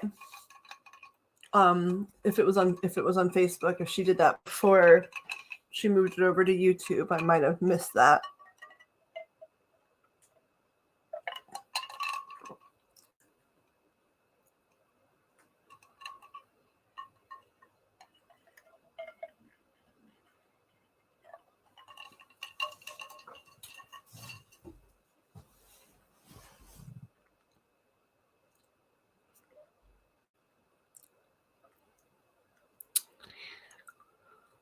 Well, so I think we probably should ask, like,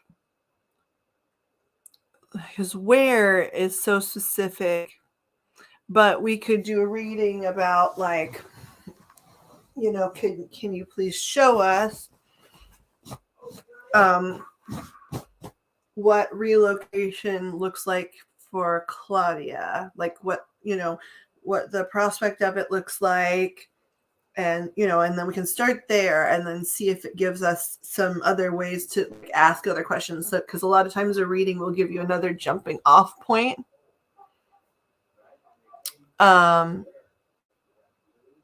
So should we ask, like, okay, so Claudia, like the way I want to know how to narrow it down would be, shall we ask, like, within the next 6 months, what does the prospect, or what do Claudia's prospects look like in terms of moving and relocation? Well, that's a little harder for me to get to, at least without other information. I don't have a map here. But so we'll start off with asking, I'm going to use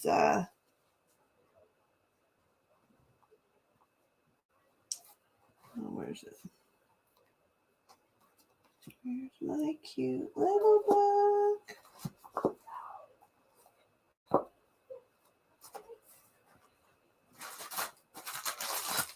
The Tarot of the Divine. To get a running start here.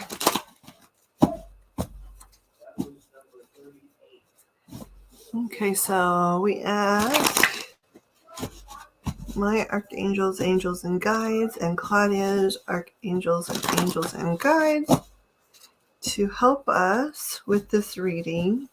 The topic for this reading would be relocation, would be Claudia moving, and what that looks like. Let's say over the course of the next, let's start off with 6 months, and then we can narrow it in if we need to. But so what does that look like? What does that like? Are there good prospects? Can you give us any information about Claudia relocating in the next 6 months? And that could lead us then to asking the next question that you're able to answer for us.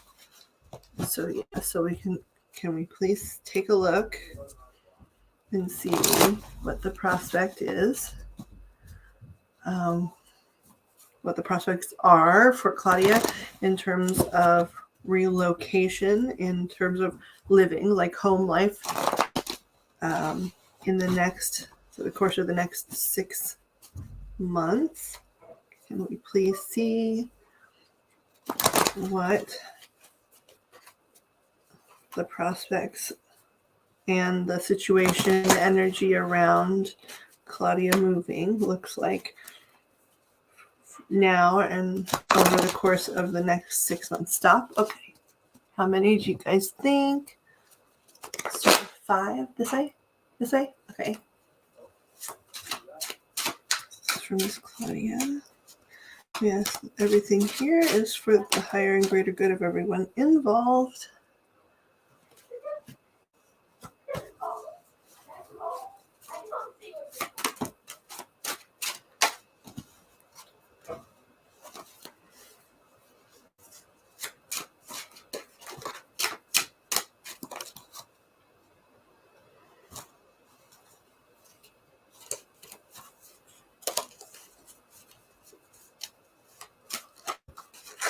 Okay.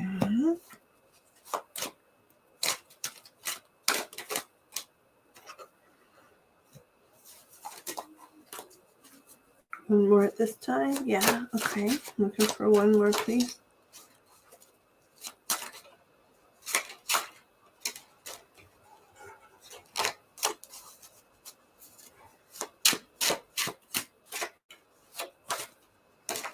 Oh, there it is. Okay.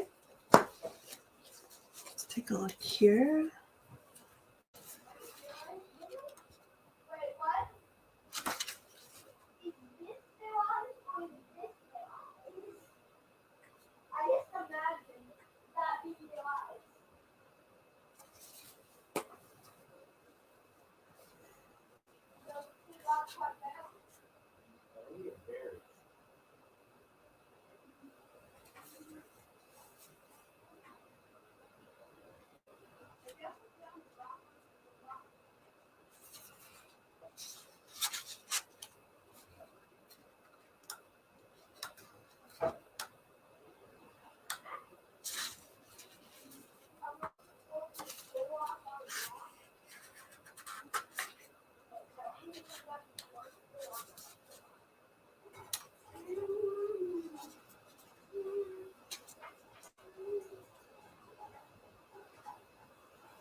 So, hold on, let me see. I can't see the screen very well.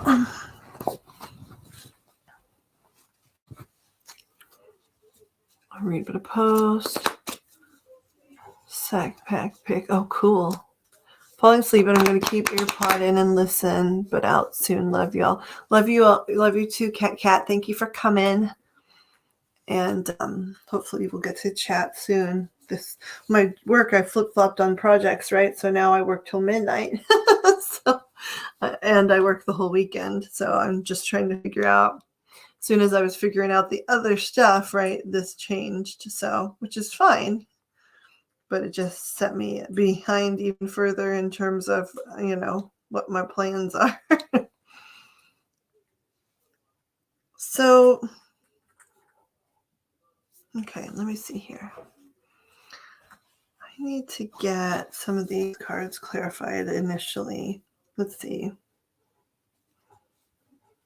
Can I please have a qualifier for this one, guys?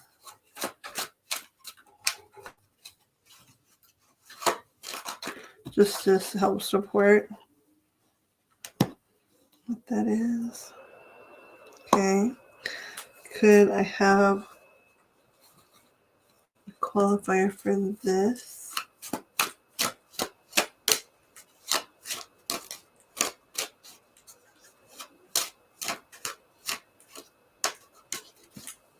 Okay, thank you. And for this.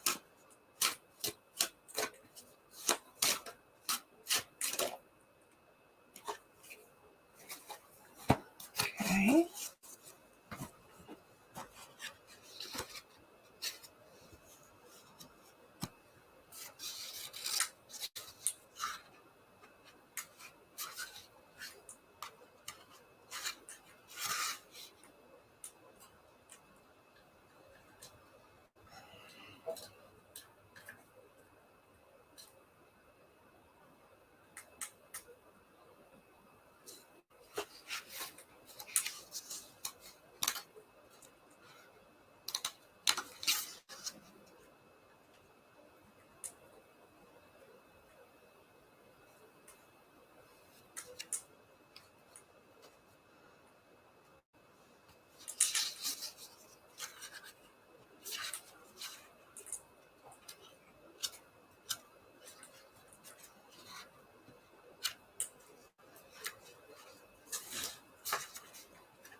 Okay, that's what I sort of thought about this.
Okay. So, Miss Claudia, let me show you some of the cards that dropped initially here. So, the first one that came was the moon inverted. Then the next one was death inverted. Then it was the Empress upright.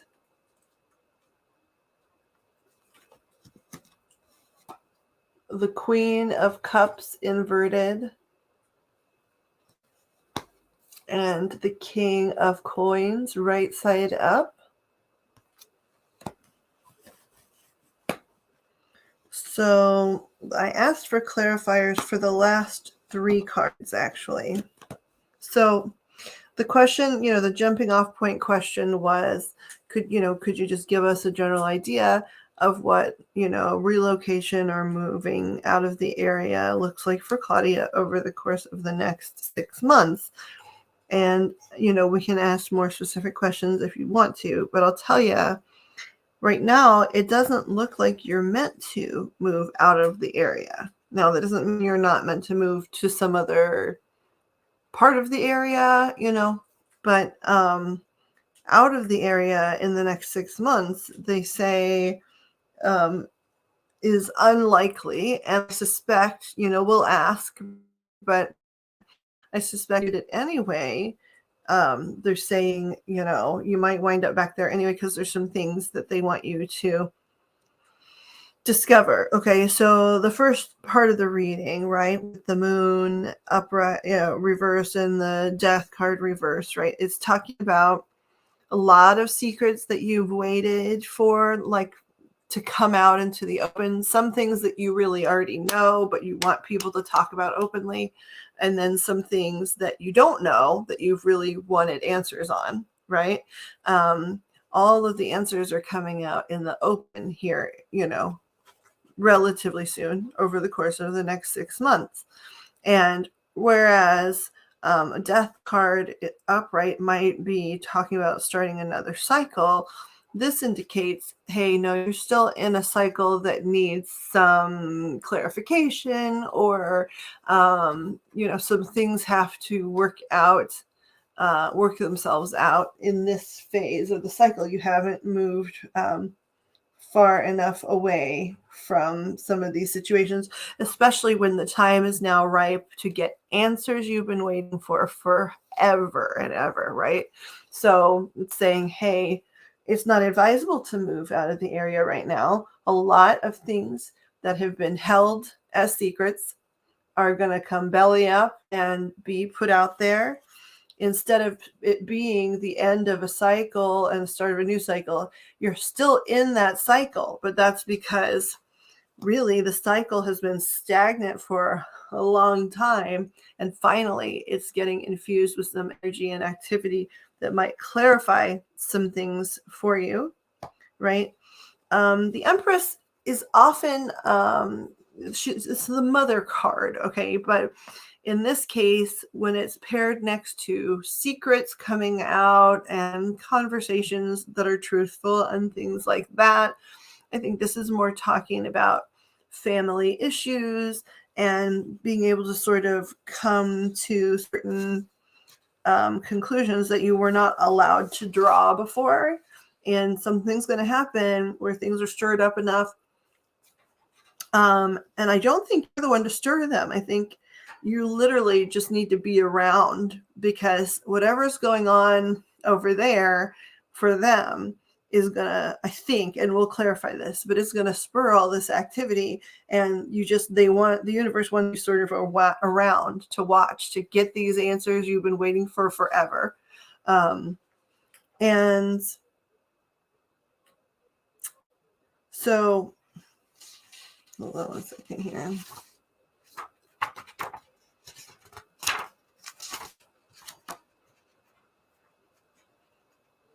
Yeah. And so as a clarifier for this, right, I asked for a clarifier for this Empress card, right? And first it was the Five of Pentacles. or they say coins in this deck, but which talks about, well, here she is. It's a little girl that feels like she's left out in the cold, right? And that there's wealth right behind these doors that she doesn't have access to, right? And so that literally came as an explanation card for the Empress mother energy, which, makes some sense. And then the devil, but the devil upside down, came as the other support card for that. And it being upside down means that you're released from some demons, right? That you are finally able to sort of divorce yourself from these things, from this messed up family energy that's made you feel so out in the cold forever and ever, right?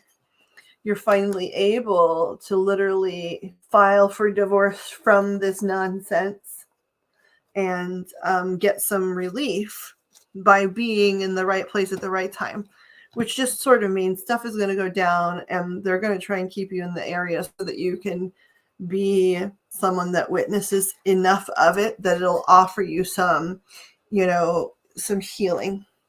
So the next thing was the Queen of Coins, but it was inverted, and that's about jealousy and possession, lack of organization, manipulation. But when I asked for a support card, it gave the Knight of Cups. And so it's sort of like saying, this situation is going to make you feel like or has, I guess I should say, this situation has always made you feel like a damsel in distress, right? But something about the way this energy is changing, everything undercurrent underneath this is like, nope, your day is coming. Your day where the energies will shift, and instead of feeling like the helpless maiden, right, you're going to feel rescued. And I guess that could technically be a person, but I think it's far more likely that there are shifts enough in the dynamic that you're able to rescue yourself. Let's see. Can you please clarify this Knight of Cups for us about, who that Knight of Cups either is or what it represents? Dropping too much stuff. Okay. Yeah. Yep. Ten of Swords. So it's about ending, right? Like the end of the battle. So instead of it being like damsel in distress and an actual literal hero, no, it's that the time will be right for the universe and yourself and your own inner strength to be your own hero, to get you out of the, it'll be the end of the battle. It'll be the end of the battle. And then the King of Coins showed up at the end of this particular beginning of the reading, or this starting point, right? And I'll just read you what it says, just because all of these are based on old folklore and children's stories, which I thought you would like. So it says, King of Coins represents stability and faithfulness. The world turtle is strong enough to support the weight of others' hopes and dreams. He may not be an active participant in their lives, but he's always dependable, slow, and steady. So based especially on this reading, when you look at this card, it's like, honey, the universe has got you. There's stuff that's finally resolving. You need to stick here with the universe. You need to stay on World Turtle's back and hang in where you are for a little while longer. The Knight of Swords came in as the support card for the universe there. Hold on.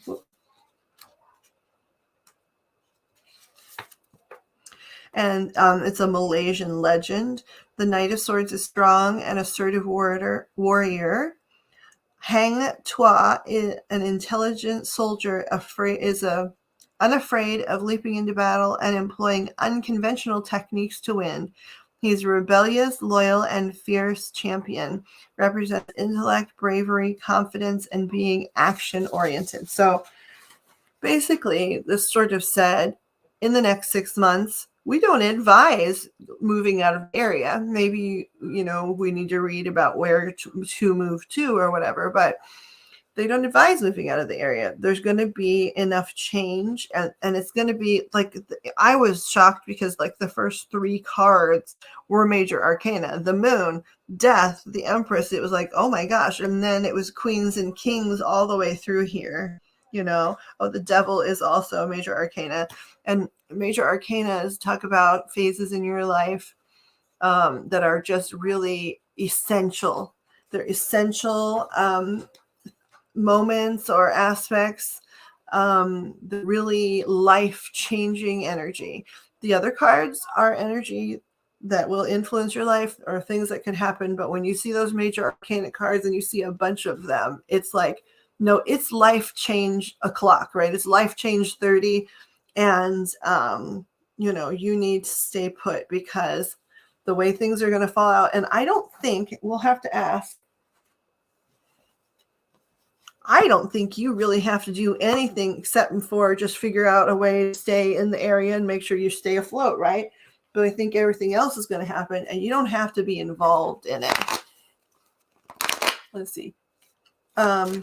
In terms of this situation, can you show us, okay, the sort of general question is, does Claudia need to be a super active participant in this?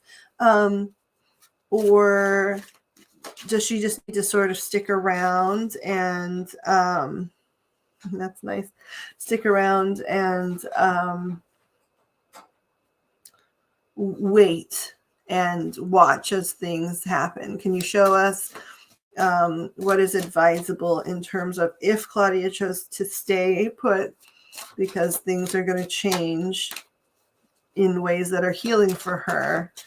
What should she be doing while that happens?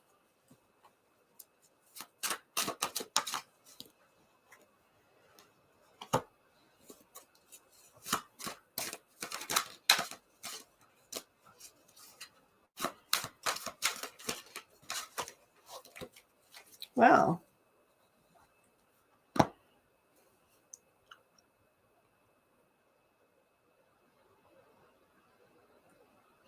So they're saying, yeah, you just need to be living. Like they're saying, if you stay in the area and just fixate and focus on the things you need, like, and having the people that you care about help you, like finding, disability information about that area and how to get assistance and things, how to, monetize something to make a little money, because it talks about the beginning of just making sure that you have basic needs. This could even be literally, this could be disability and food stamps, just to have your needs met, to make sure that your basic needs are cool. And then to spend time finding people that are good connections for you. And that doesn't necessarily have to be out in the world. That could be, through social media. I suspect, in fact, it is, because the world card came out, which means, you could be engaging with the whole world while you sit there and wait for this stuff to play out. And then it ends in the 10 of Cups, which is like ultimate, like personal life, home life happiness. So they don't want you to move, hon. Why can you not stay?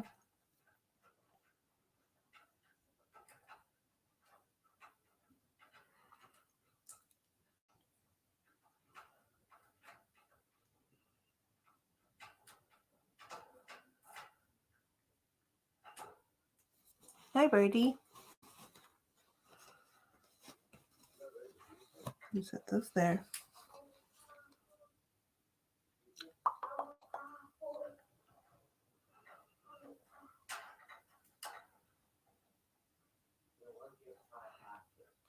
My eyeballs say, woman, what you up to?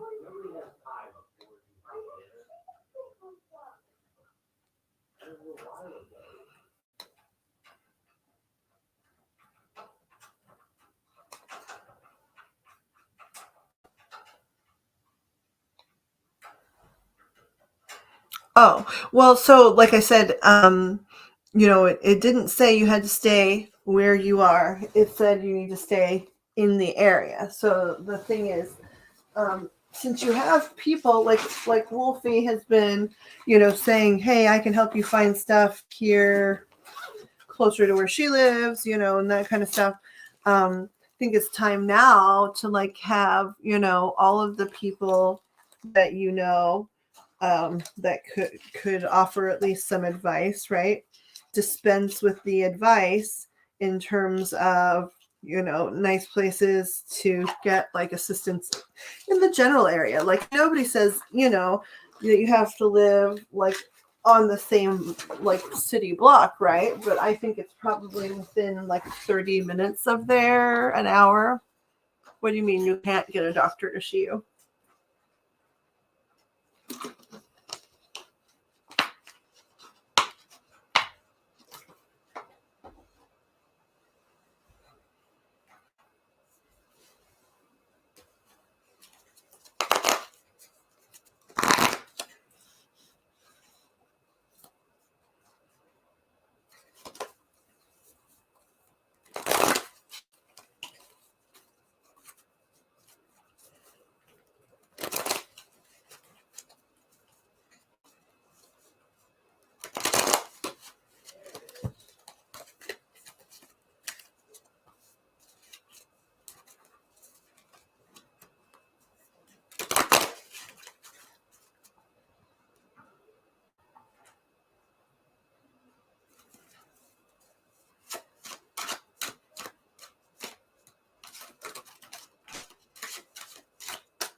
I don't even know whatever story these are.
So the question I asked while I was waiting for you to write, right, was how would Claudia go about, first of all, finding a place to live?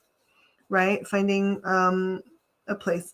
And it talks about warriors who are passionate about helping others, which to me talks about like legal aid or, you know, income, people who are in like really genuinely invested in assisting people into like low income housing, or an advocate, you know, like a disability advocate, right? And it would need to be somebody with real opposite energy, like you'll know, sort of one of the ways of knowing, like, hey, this is my disability advocate, or this is my friend that's sort of entered my life, you know, to be helpful, that you'll sort of know they're the right ones when it's almost like they're your opposite. And, you know, it will be about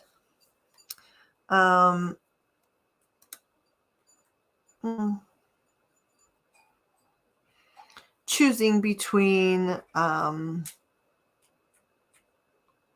two things. And in this case, it's two different types. You know, nothing about the situation is going to be perfect. But the thing is, when you move somewhere new, trying to escape a situation, 9 times out of 10, the situation comes with you because the situation's attached to you, right? It's your, like in my case, okay, so if I decide like I'm having too much trouble here, I've got to leave, right? I need to go somewhere else, right? I'd get there and maybe like for a few weeks, I'd be really excited and be like, oh, this is going to change everything. But you know that saying, everywhere you go, there you are. I would still be there, right? My body would still be sick. I would now be entering a health system where I knew no one and needing to start from 1,000% scratch instead of like 10% scratch. And, you know, I still would have the same money issues. And, you know, so the advice here over and over seems to be, right, you would be well advised over the course of the next 6 months. They're not saying life, right? Over the course of the next 6 months to stick there. There are resources and people that you don't realize are available to you. And there are things to choose from. And the thing is, if you left, let me confirm this, but I'm hearing it. So this is about, you know, choosing between two things that you maybe, they're not your favorite things, but you still get a choice. So guides, can you show me? So this is if she stayed, and this would be the nature of how she could make choices if she stayed. How would that look if she relocated? How would the same process of like choice making look if she changed locations in the next 6 months? I don't mean ever.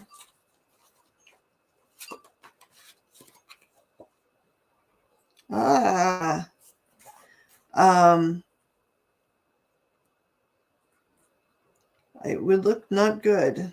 I mean, I was hearing it, but it would look, okay, so if you stayed, right, you have to choose between sort of two battles, but you don't have to pick both of them. And, you know, they may not be excellent decision. Like it may not be like it may not be like, hey, I really hope I get to pick between these things, right? It's not ideal maybe, but you do have some say so. You do get to say, you know what, I pick this battle and I don't have to do both of them. I can just choose which one I want to work on. And this is what it looks like if you go away from where you currently are and try to make the same decisions, right? Say, hey, I've got a lot of stuff to deal with, you know, how does it look in terms of my choices if I choose to move? This is how it looks. She's standing there and, you know, everything is fallen and is empty around her and she's like mournful. Now, I understand this doesn't look great, but this woman is standing in her power. She's got the tools she needs for whatever battles she needs to fight. This woman is standing there in the dark under the moon, which if it's upright means deceit and hidden things, right? Crying, and there's someone's arm reaching up from the water to pull her under.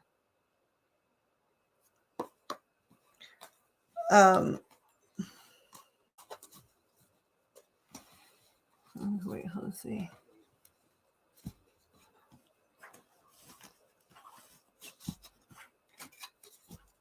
Okay, so disability. Okay, so disability is, there's two forms of disability. Okay, there's the type of disability that's almost like retiring early. If you worked long enough and you've paid into it enough, right? Then it's almost like sort of retiring and getting your Medicare and getting on Medicare and stuff kind of early. And that's because you worked enough to, pay into it enough years or overtime or whatever that you have at least something that you can draw from for a long period of time. If you do not have, if you did not work enough and pay enough into a disability situation based on your work, then it is sort of like Social Security, in the sense that it is an aid program, right? Where you're receiving assistance, but it still is disability because it still is based on your wellness and your physical ability to, function in a workplace environment, and still is disability in the sense that once you're filed in that way as being disabled, you have access to all of the other programs like, they have like disability job training where they teach people to like work certain jobs from home, or they have programs where it will like pay or at least help significantly for you to go back to school if you like had an idea of like what you wanted to do, So, and then also another thing that can happen, once you're in the system as disabled, you're eligible for so many different things. You're eligible for like utility bill assistance at your residence. You're eligible, like my cell phone carrier, you list that you're on disability, and I mean, it cuts that bill like right in half. You're eligible for things like food stamps, and of course you still have to file for all of that stuff. However, as soon as like the food stamp people say, oh, you're already in the system, oh, you're your disability, that's all they need to know in order to help you. They don't need you to jump through 17 fiery hoops. They just say, oh, okay, if in order to get disability, we have to know X, Y, and Z about you, and we do, and that's enough to qualify for food stamps. So it's one of those things where if you get one of the doors open, if you get the disability door open, right, it can lead to opening other doors for you. If you get the food stamp door open, if you apply for food stamps and you qualify, then when you apply for disability or income housing, they can say, oh, I see you applied for food stamps and you definitely qualified, and they have this standard financially, which means I already know you're below or above this. And so working even at just one of them, choosing whichever one and picking away at that one and getting that one, the ball rolling, can then, roll you into the other programs with much more ease. Let's ask. So, can you show us? So if Claudia, if your advice is for Claudia to stay in the same general area over the next 6 months, can you show us your advice for her in terms of in the next 6 months where she could live, how she could find those things, like supportive things and affordable places and things like that. Can you give us an idea of, like, so give her some advice about how to proceed just over the course of the next 6 months when you're advising her to stay put? What do you see as a good plan of action for her so that she has a place to live and food in her belly and is working on things so that she can, if you want her in the area, so she can be in the area but have the things she needs? Stop. Okay, this way? Yes, okay. Well, they're just popping.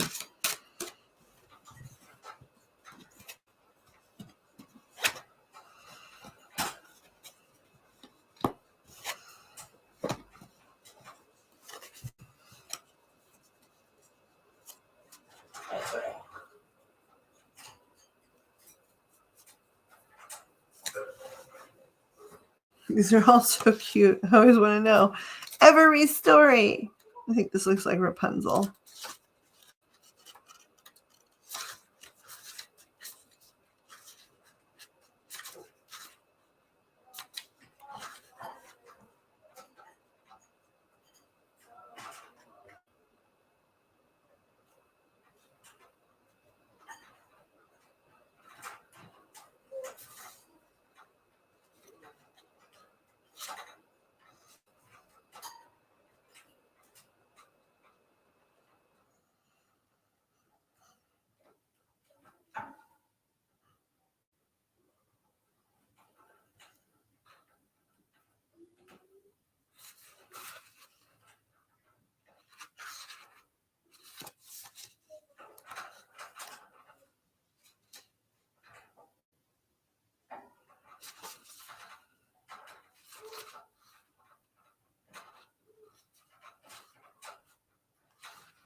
So, okay, this is talking about, and so, like, this is a question I have to, I guess, ask you. So, this is sort of saying that you have in the past been hesitant.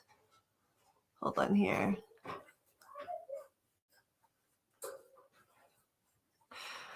Okay, so it's talking about in the past, you've been hesitant. Now you have, I can see you have received and, some assistance, but you sort of have an idea in your head of what that means, of what taking assistance means.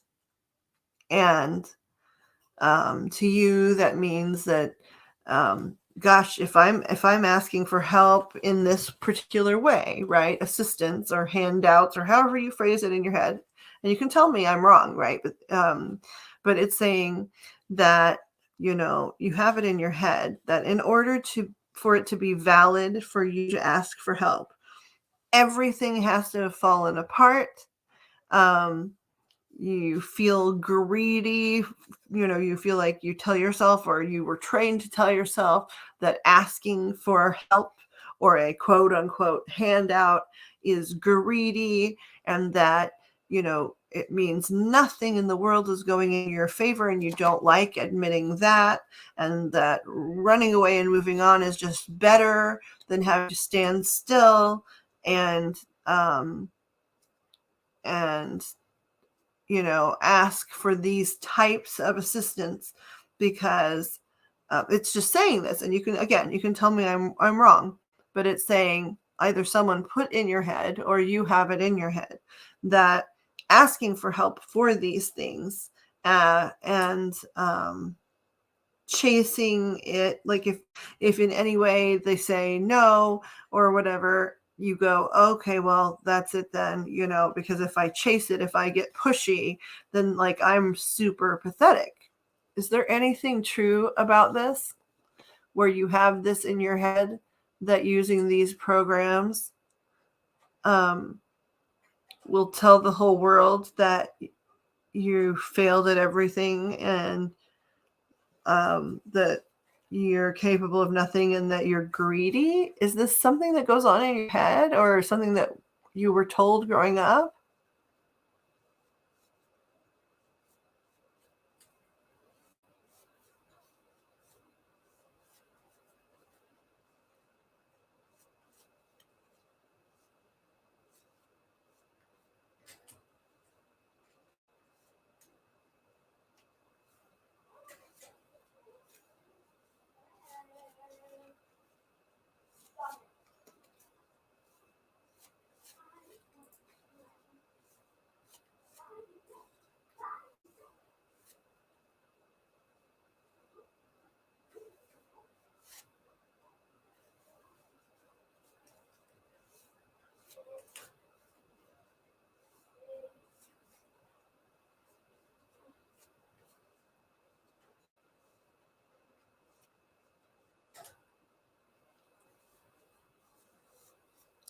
No, nobody ever said that to you.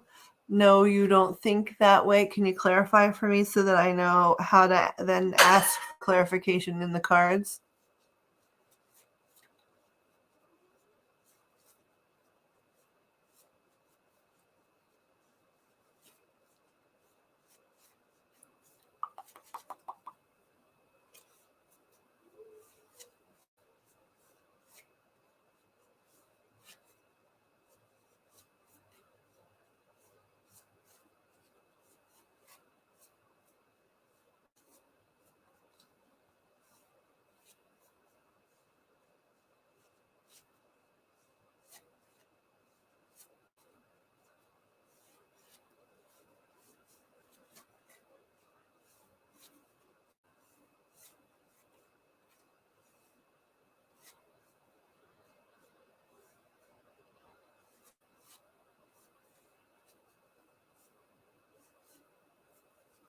Okay, so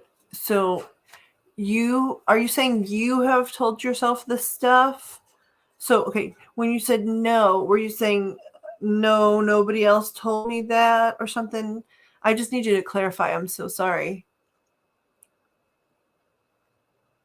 It helps me know what to ask. If this is way off, then it helps me know, how to try and like redirect it so that I understand what I'm looking at.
Okay, I understand. You've got time. You've got time to put your thoughts together.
What are you sorry for, honey bun?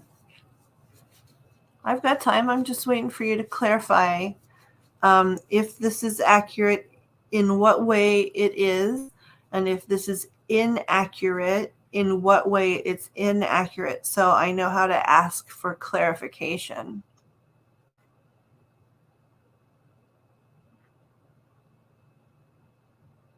Okay, that's good.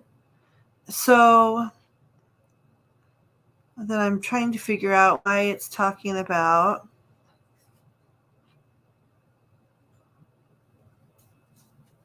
it very distinctly says it talks about feeling greedy, and it talks about feeling like nothing ever goes in their, like, in a person's favor. It talks about how the overwhelming feeling is running away is a better solution. And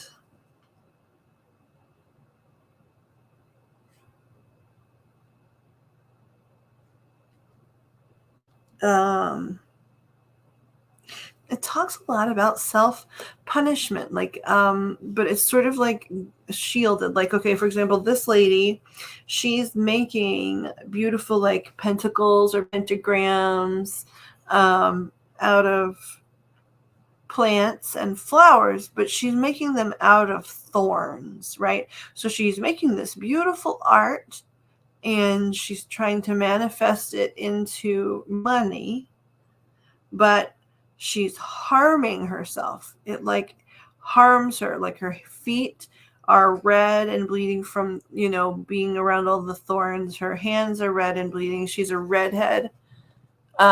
She's crying and she's crafting, right? So as she's trying to basically collect her fortune, it's punishing herself. So maybe this is not about governmental programs. Could this be about family fortune?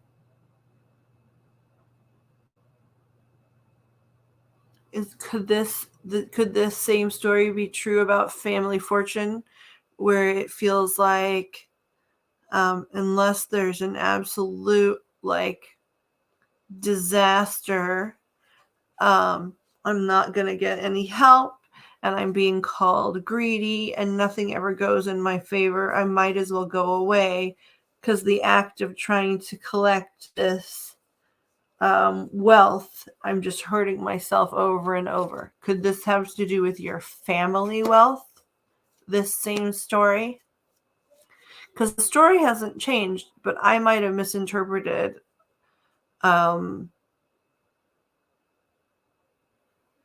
it topically, right? Like it could be that it's about a different type, collecting a different type of wealth.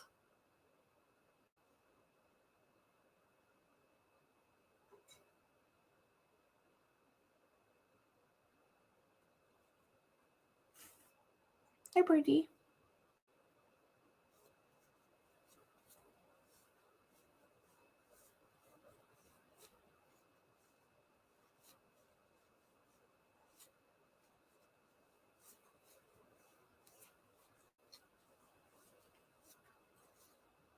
Possible. Okay, let's ask for clarifiers. Guys, can you clarify this for us so that we can understand? I mean, I get the story, but what is it about?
Okay, so it is about healing from those things, right? So, like for example, when everything collapses, the card I asked to clarify it, right, is about John Henry, right? And you're a storyteller, so you know John Henry, right?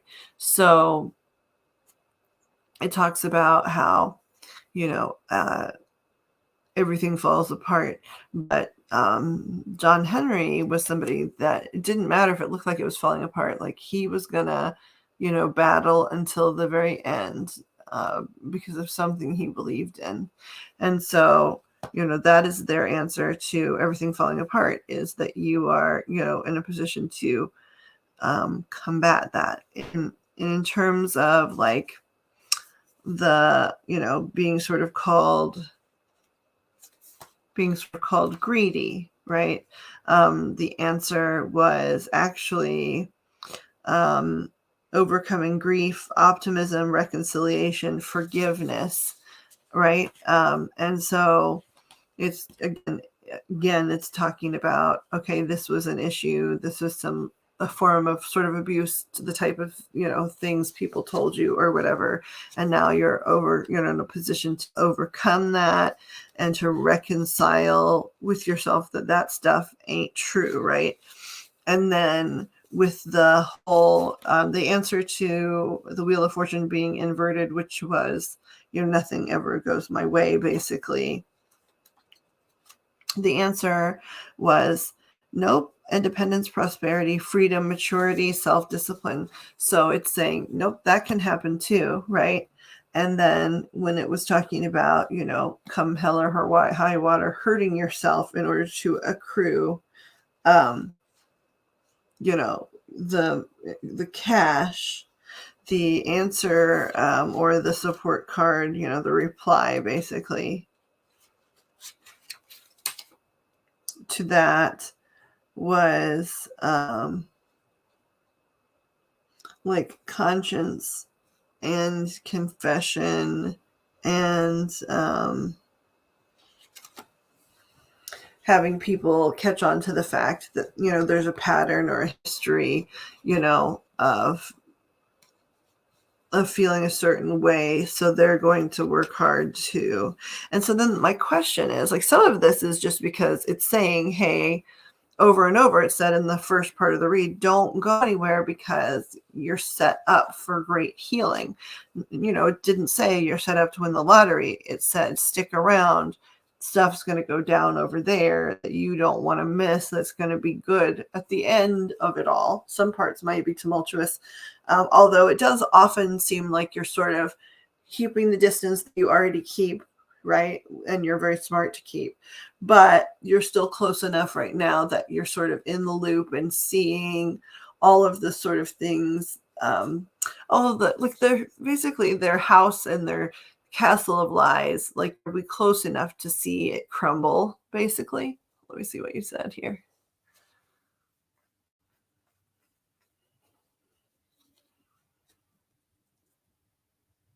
John Henry. Okay, so I'll have to send you, because you'll love this. This might be a story you wind up telling. Hold on a second. I'm thinking of the John Henry song now. John Henry is a powerful man. Hold on a second. Born with a hammer, born with a hammer, born with the hammer in the palm of his hand. So it's an old folk story about when they were installing the railroads in the United States. And John Henry was one of their greatest railway workers. And I'm trying to remember, I'll send you the story, but there was something about they brought in a machine that was going to build the railroads. And he was saying, you have all of these people that depend on these jobs, all these immigrants, myself included. I was brought over here from Africa without choice. And now you're going to take my job too and replace me with a machine. This is crap, right? So they said, okay, well, what do you think you can do? And he said, well, if I can beat the machine, like if I race the machine. So he and the machine had a competition to lay train tracks. And I think he just barely lost, right? But he earned people the rights to, keep their jobs. Let's see here. I'm going to find, I think this is the Disney version, which is sort of cute. They did like a little John Henry short.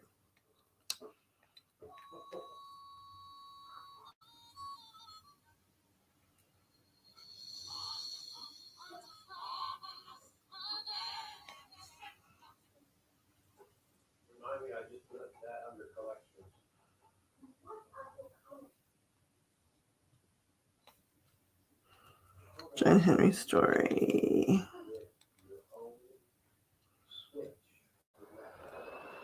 This is cute. I'll send you this one. It's a read aloud for the kiddos, so you might really like this one.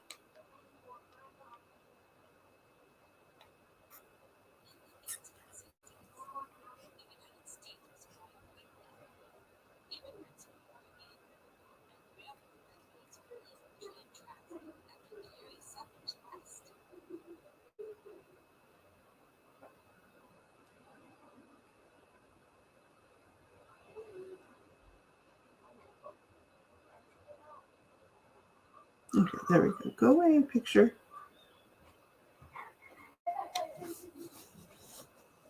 So, but yeah, here's John Henry. He's building the railroad by hand as he races a machine in the sun. And he pretty much tied the machine and kept a lot of people working. So, you went from like Rapunzel, which is the story in the tower, right? But it's the moment where Rapunzel and the prince are pitched over the side, to John Henry, who is someone, who worked hard and fought for, all the people that were put upon, basically. Which makes me wonder, like, if there's more, if this has to do with, like, if this is related to your family wealth, right? Here, let's ask this. Could I please have an archangel, an angel? You're already here, aren't you? Yeah. I feel like you're an archangel. Is that true? Okay. I know that it's not the best, but since you're an archangel, can I leave these just pointed towards the tech? Thank you. Okay. My question, do you love God? I'm sorry, I didn't really hear your answer. Do you love God, source, whatever words you want to call? Yes. Okay. And oh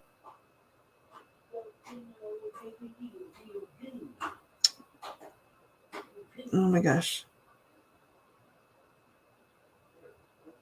What's the question going to be? Hold on. Oh, yeah, I remember. So, guides, this reading is for Miss Claudia, and I'm trying to understand. I know it's telling a story about sort of people mistreating and then sort of a recovery thing and about staying. So just to clarify, because maybe I read the cards wrong, I asked, should Miss Claudia, what does it look like for her to, move away from where she is? What does that look like over the course of the next 6 months? Now, the answer that I saw and interpreted said it looks like we wouldn't advise you to move in the next 6 months. Angels, do you guys believe that that is accurate, that she should not move? Okay, yes. Okay, that's a big yes. Okay, thank you. I acknowledge your yes. Can you please point it back? Thank you. I'll wait for you guys to point it all the way forward before I ask another question. Okay, so thank you so much. So then this layout came out, and I think I misinterpreted it when I said It's about being embarrassed to use the system. Did I misinterpret that on behalf of Miss Claudia? Yes. Okay.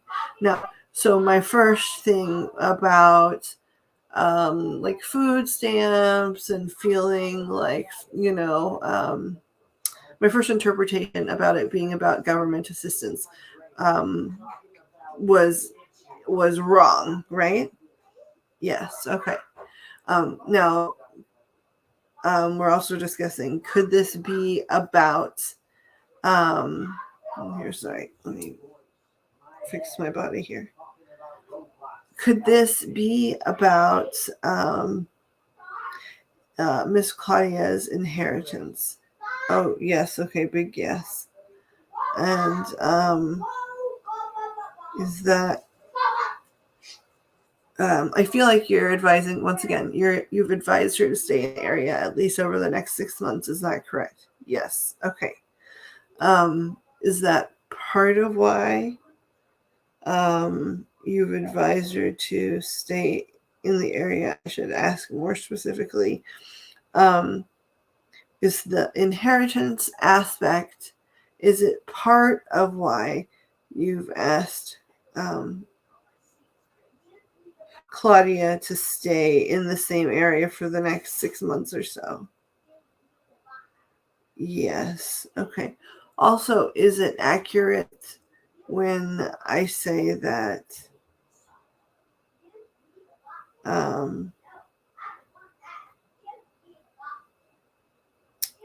is it inaccurate when I say that she should stay?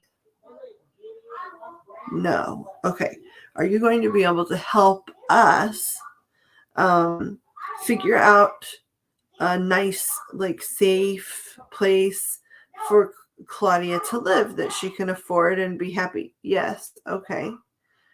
Are you going to be able to help us to make sure that, she has all the things she needs if she stays in that area? Yes. Okay. Are we going to be able to make some of that stuff happen by figuring out how, like, some of the local services offered in that area in terms of assistance and help? Question mark. Like, is that? Yes. Okay. Hold on.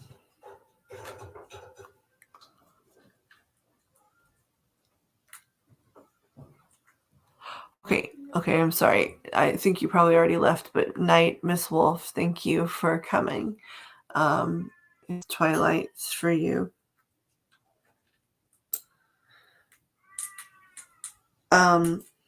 If Miss Claudia were to stay in her area, is it advisable for her to apply for disability? Okay, that's a pretty healthy yes. Okay. Are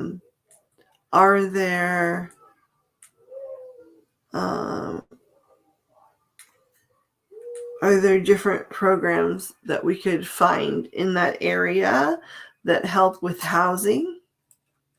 Oh, big yes. Really big yes. Really big yes. Okay.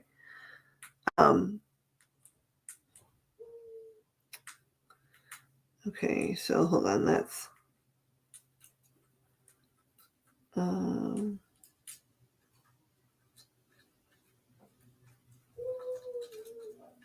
we already asked you about food stamps. Yes. Okay. And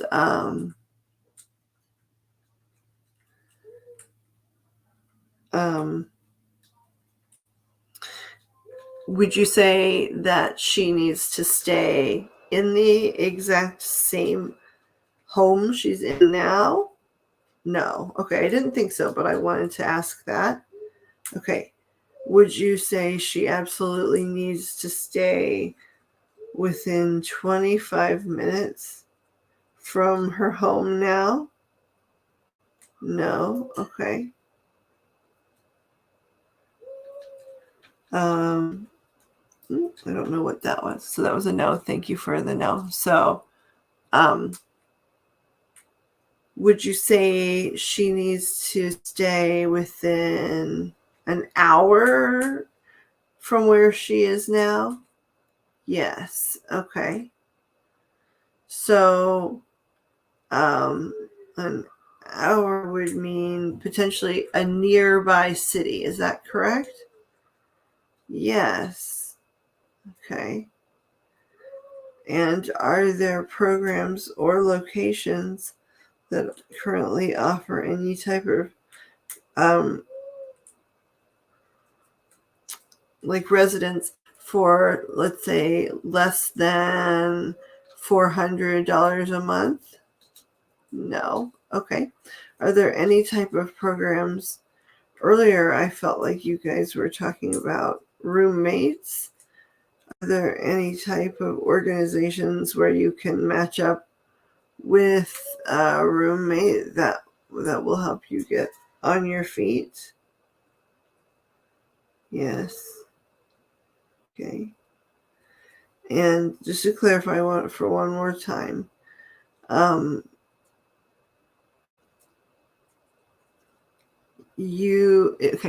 do you believe Miss Claudia in the next 6 months should move more than an hour away from her current location? No. Okay.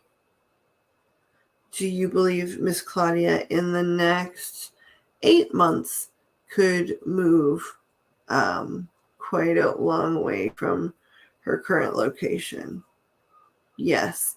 So it's a matter of 1 through 7 months. Is that correct?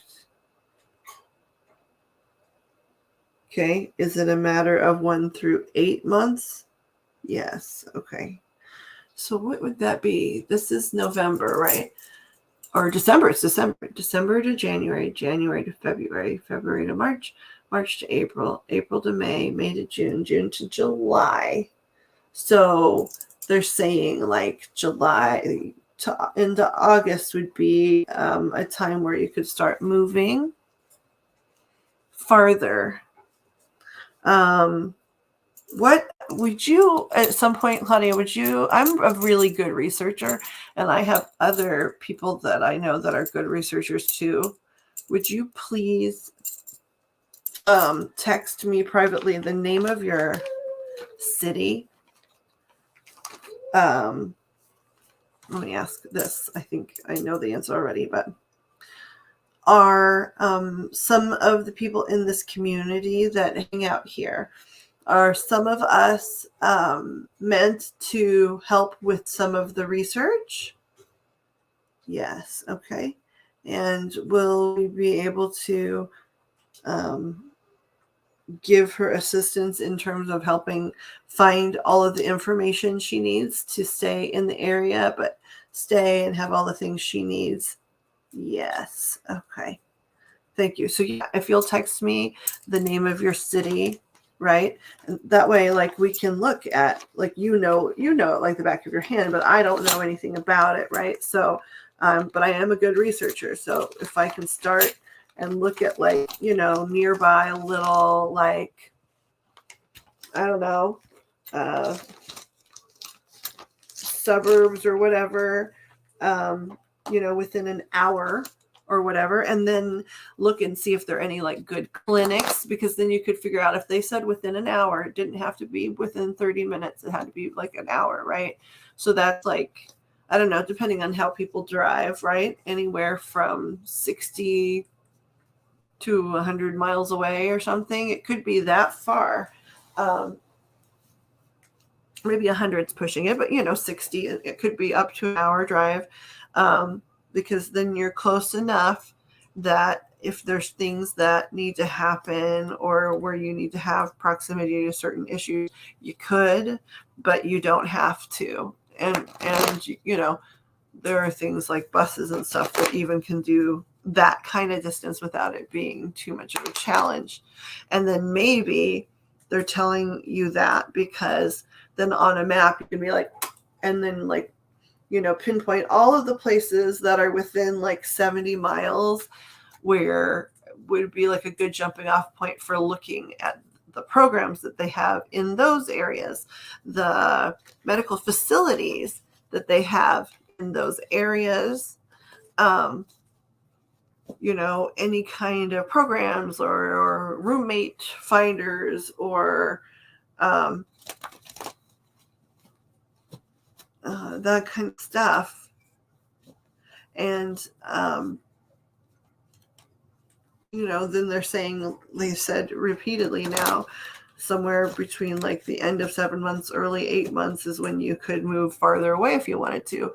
So I don't know what'll happen. I don't know. You might know already what it is, or like have a general idea. Like if, I don't know, like if lawyers had said to you, hey, this could take up to as much as this many months or whatever, like you need to review in your brain and see like what's been said to you that has to do with that kind of like that. Basically they're talking about almost like the length of somebody getting pregnant, right? Like 9 months to it's 8 months, but you know what I mean, like in that range, to stick around and see what happens and have access to the places you have been with a much greater ease. And sometimes, who knows, sometimes it's like, it's not even about, like, I mean, they're saying you need to stay close from the beginning. They were saying in the cards, you need to stay close because, there'll be family stuff that goes down that will be really healing for you that you can just watch from a distance. And you know what? An hour is a pretty decent distance, but it is still close enough that if something went down, right, you'd have easier access to it.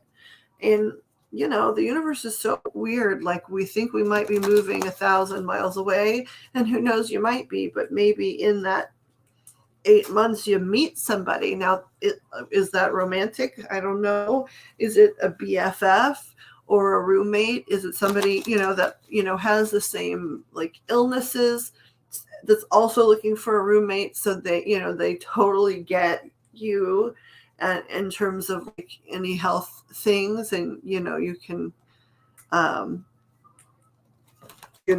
pair up as roommates and make some things happen.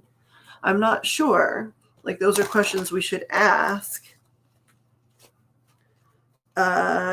here in the future. But I think the first thing we need to do is get a map out and look within, like 60 minutes of your place. And I know you said you had lots of other questions. This particular one, I know we sort of got stuck because now we need to do research about things like medical. Like I understand that, like you're saying where you are right now, like it's hard to see a doctor, but an hour away is like several different hospitals, gives you a choice of lots of different hospitals, or health systems or whatever. It's far enough away that there could be a different health system, or even a specialist, or something like that you'll be close enough to get help from or whatever. So I know we're at a standstill about, moving. Although moving an hour away is still moving, and finding the right affordable places. Huge deal too. But I feel like outside of that, detached from relocating, did you have a relationship question?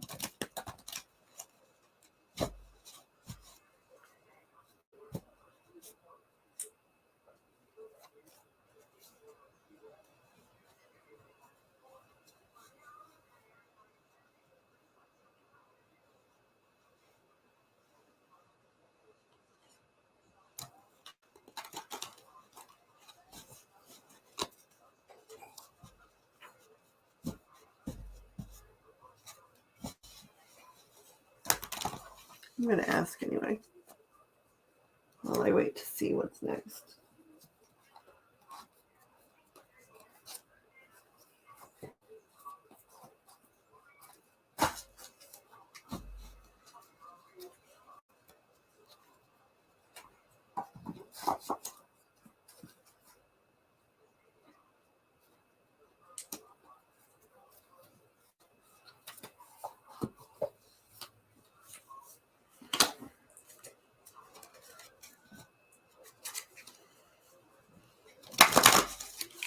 See.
What just happened here?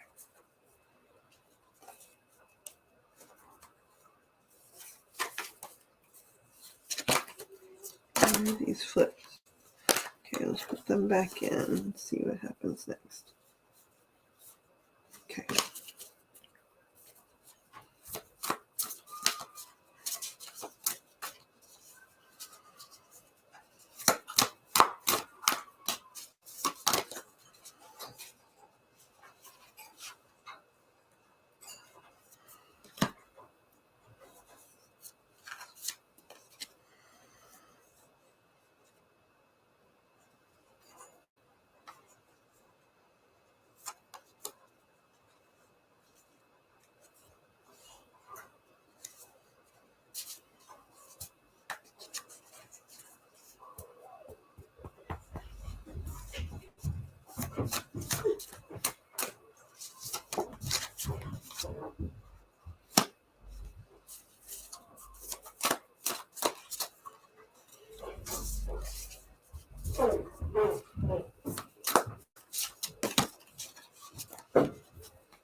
I hear you, birdie.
Okay, so see 4 of us are still standing.